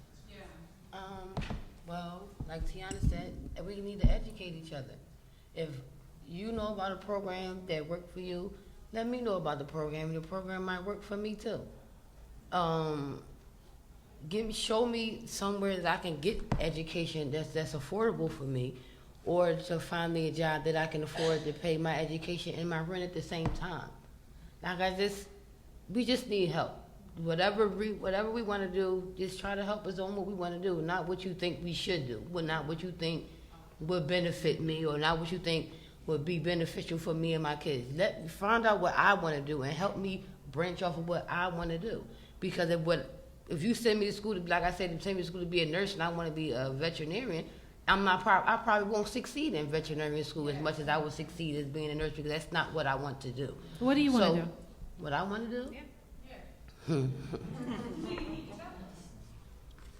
Well, first of all, I want to be able to have a sufficient job to afford me to buy me a home for my kids. That's my dream. For my kids, they're always to have something to say that mommy did this for us. I wanted to be a phlebotomist, but my dream, I want to open up a safe haven home for teenage girls.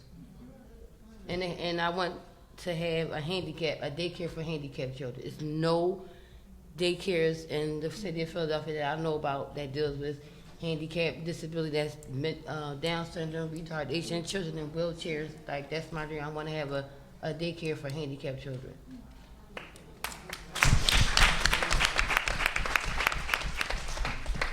So, ladies and gentlemen, we are over time. There is one last burning question. I'm going to let you ask it, and then we have to close out.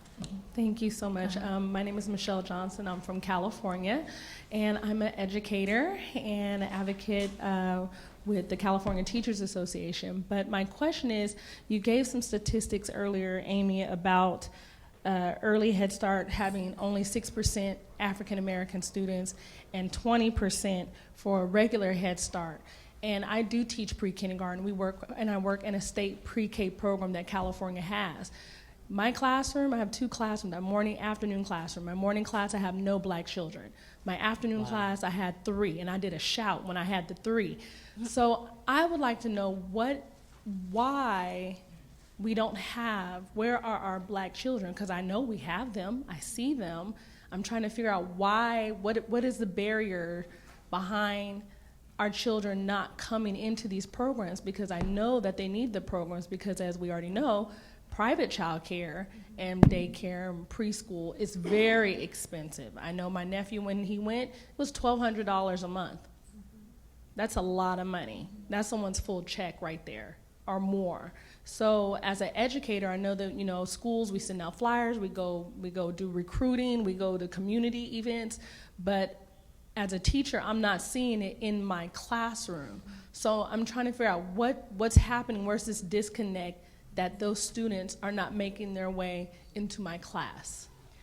So it's a big question with lots of different answers, but I'll give you a couple that we've seen from folks that we've talked to. So for some folks don't even know that there's free preschool available. And then, again, if you're working nights, trying to figure out who is going to get your child to and from school, that happens for half of the day, right? And then, maybe there's some programs that do, but there may not be childcare to be wraparound so that, you can pick your child up at 5 o'clock even after a morning preschool session. And so some of its information, some of its logistics, and then some of its funding, that the programs aren't located where people need them to be at the hours they need them to be, with the transportation and other things to help people who are working give their kids the start they need. And I will add one thing on top of that, that there's, if you're working in a job and you've been told that you have to do overtime or stay late, if you have a parent-teacher conference and you want to be there for your child, that's a choice that you can't face up to your employer and say, well, I can't do overtime because I have to go be active in my child's life. We're asking working parents to make choices that aren't fair for them. All right, ladies and gentlemen, can we have a round of applause for our speakers? Thank you so much. And thanks to all of you for sharing your time with us today. Thank you. Thank you.